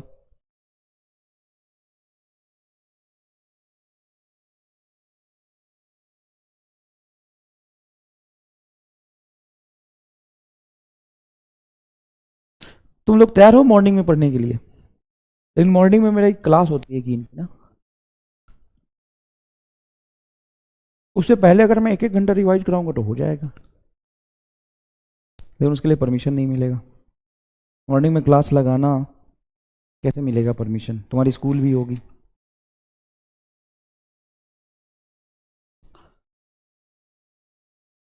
तैयार है मॉर्निंग में पढ़ने के लिए? हुआ 2 दिन पढ़ेगा फिर भाग जाएगा, डैश तैयार नहीं है तो।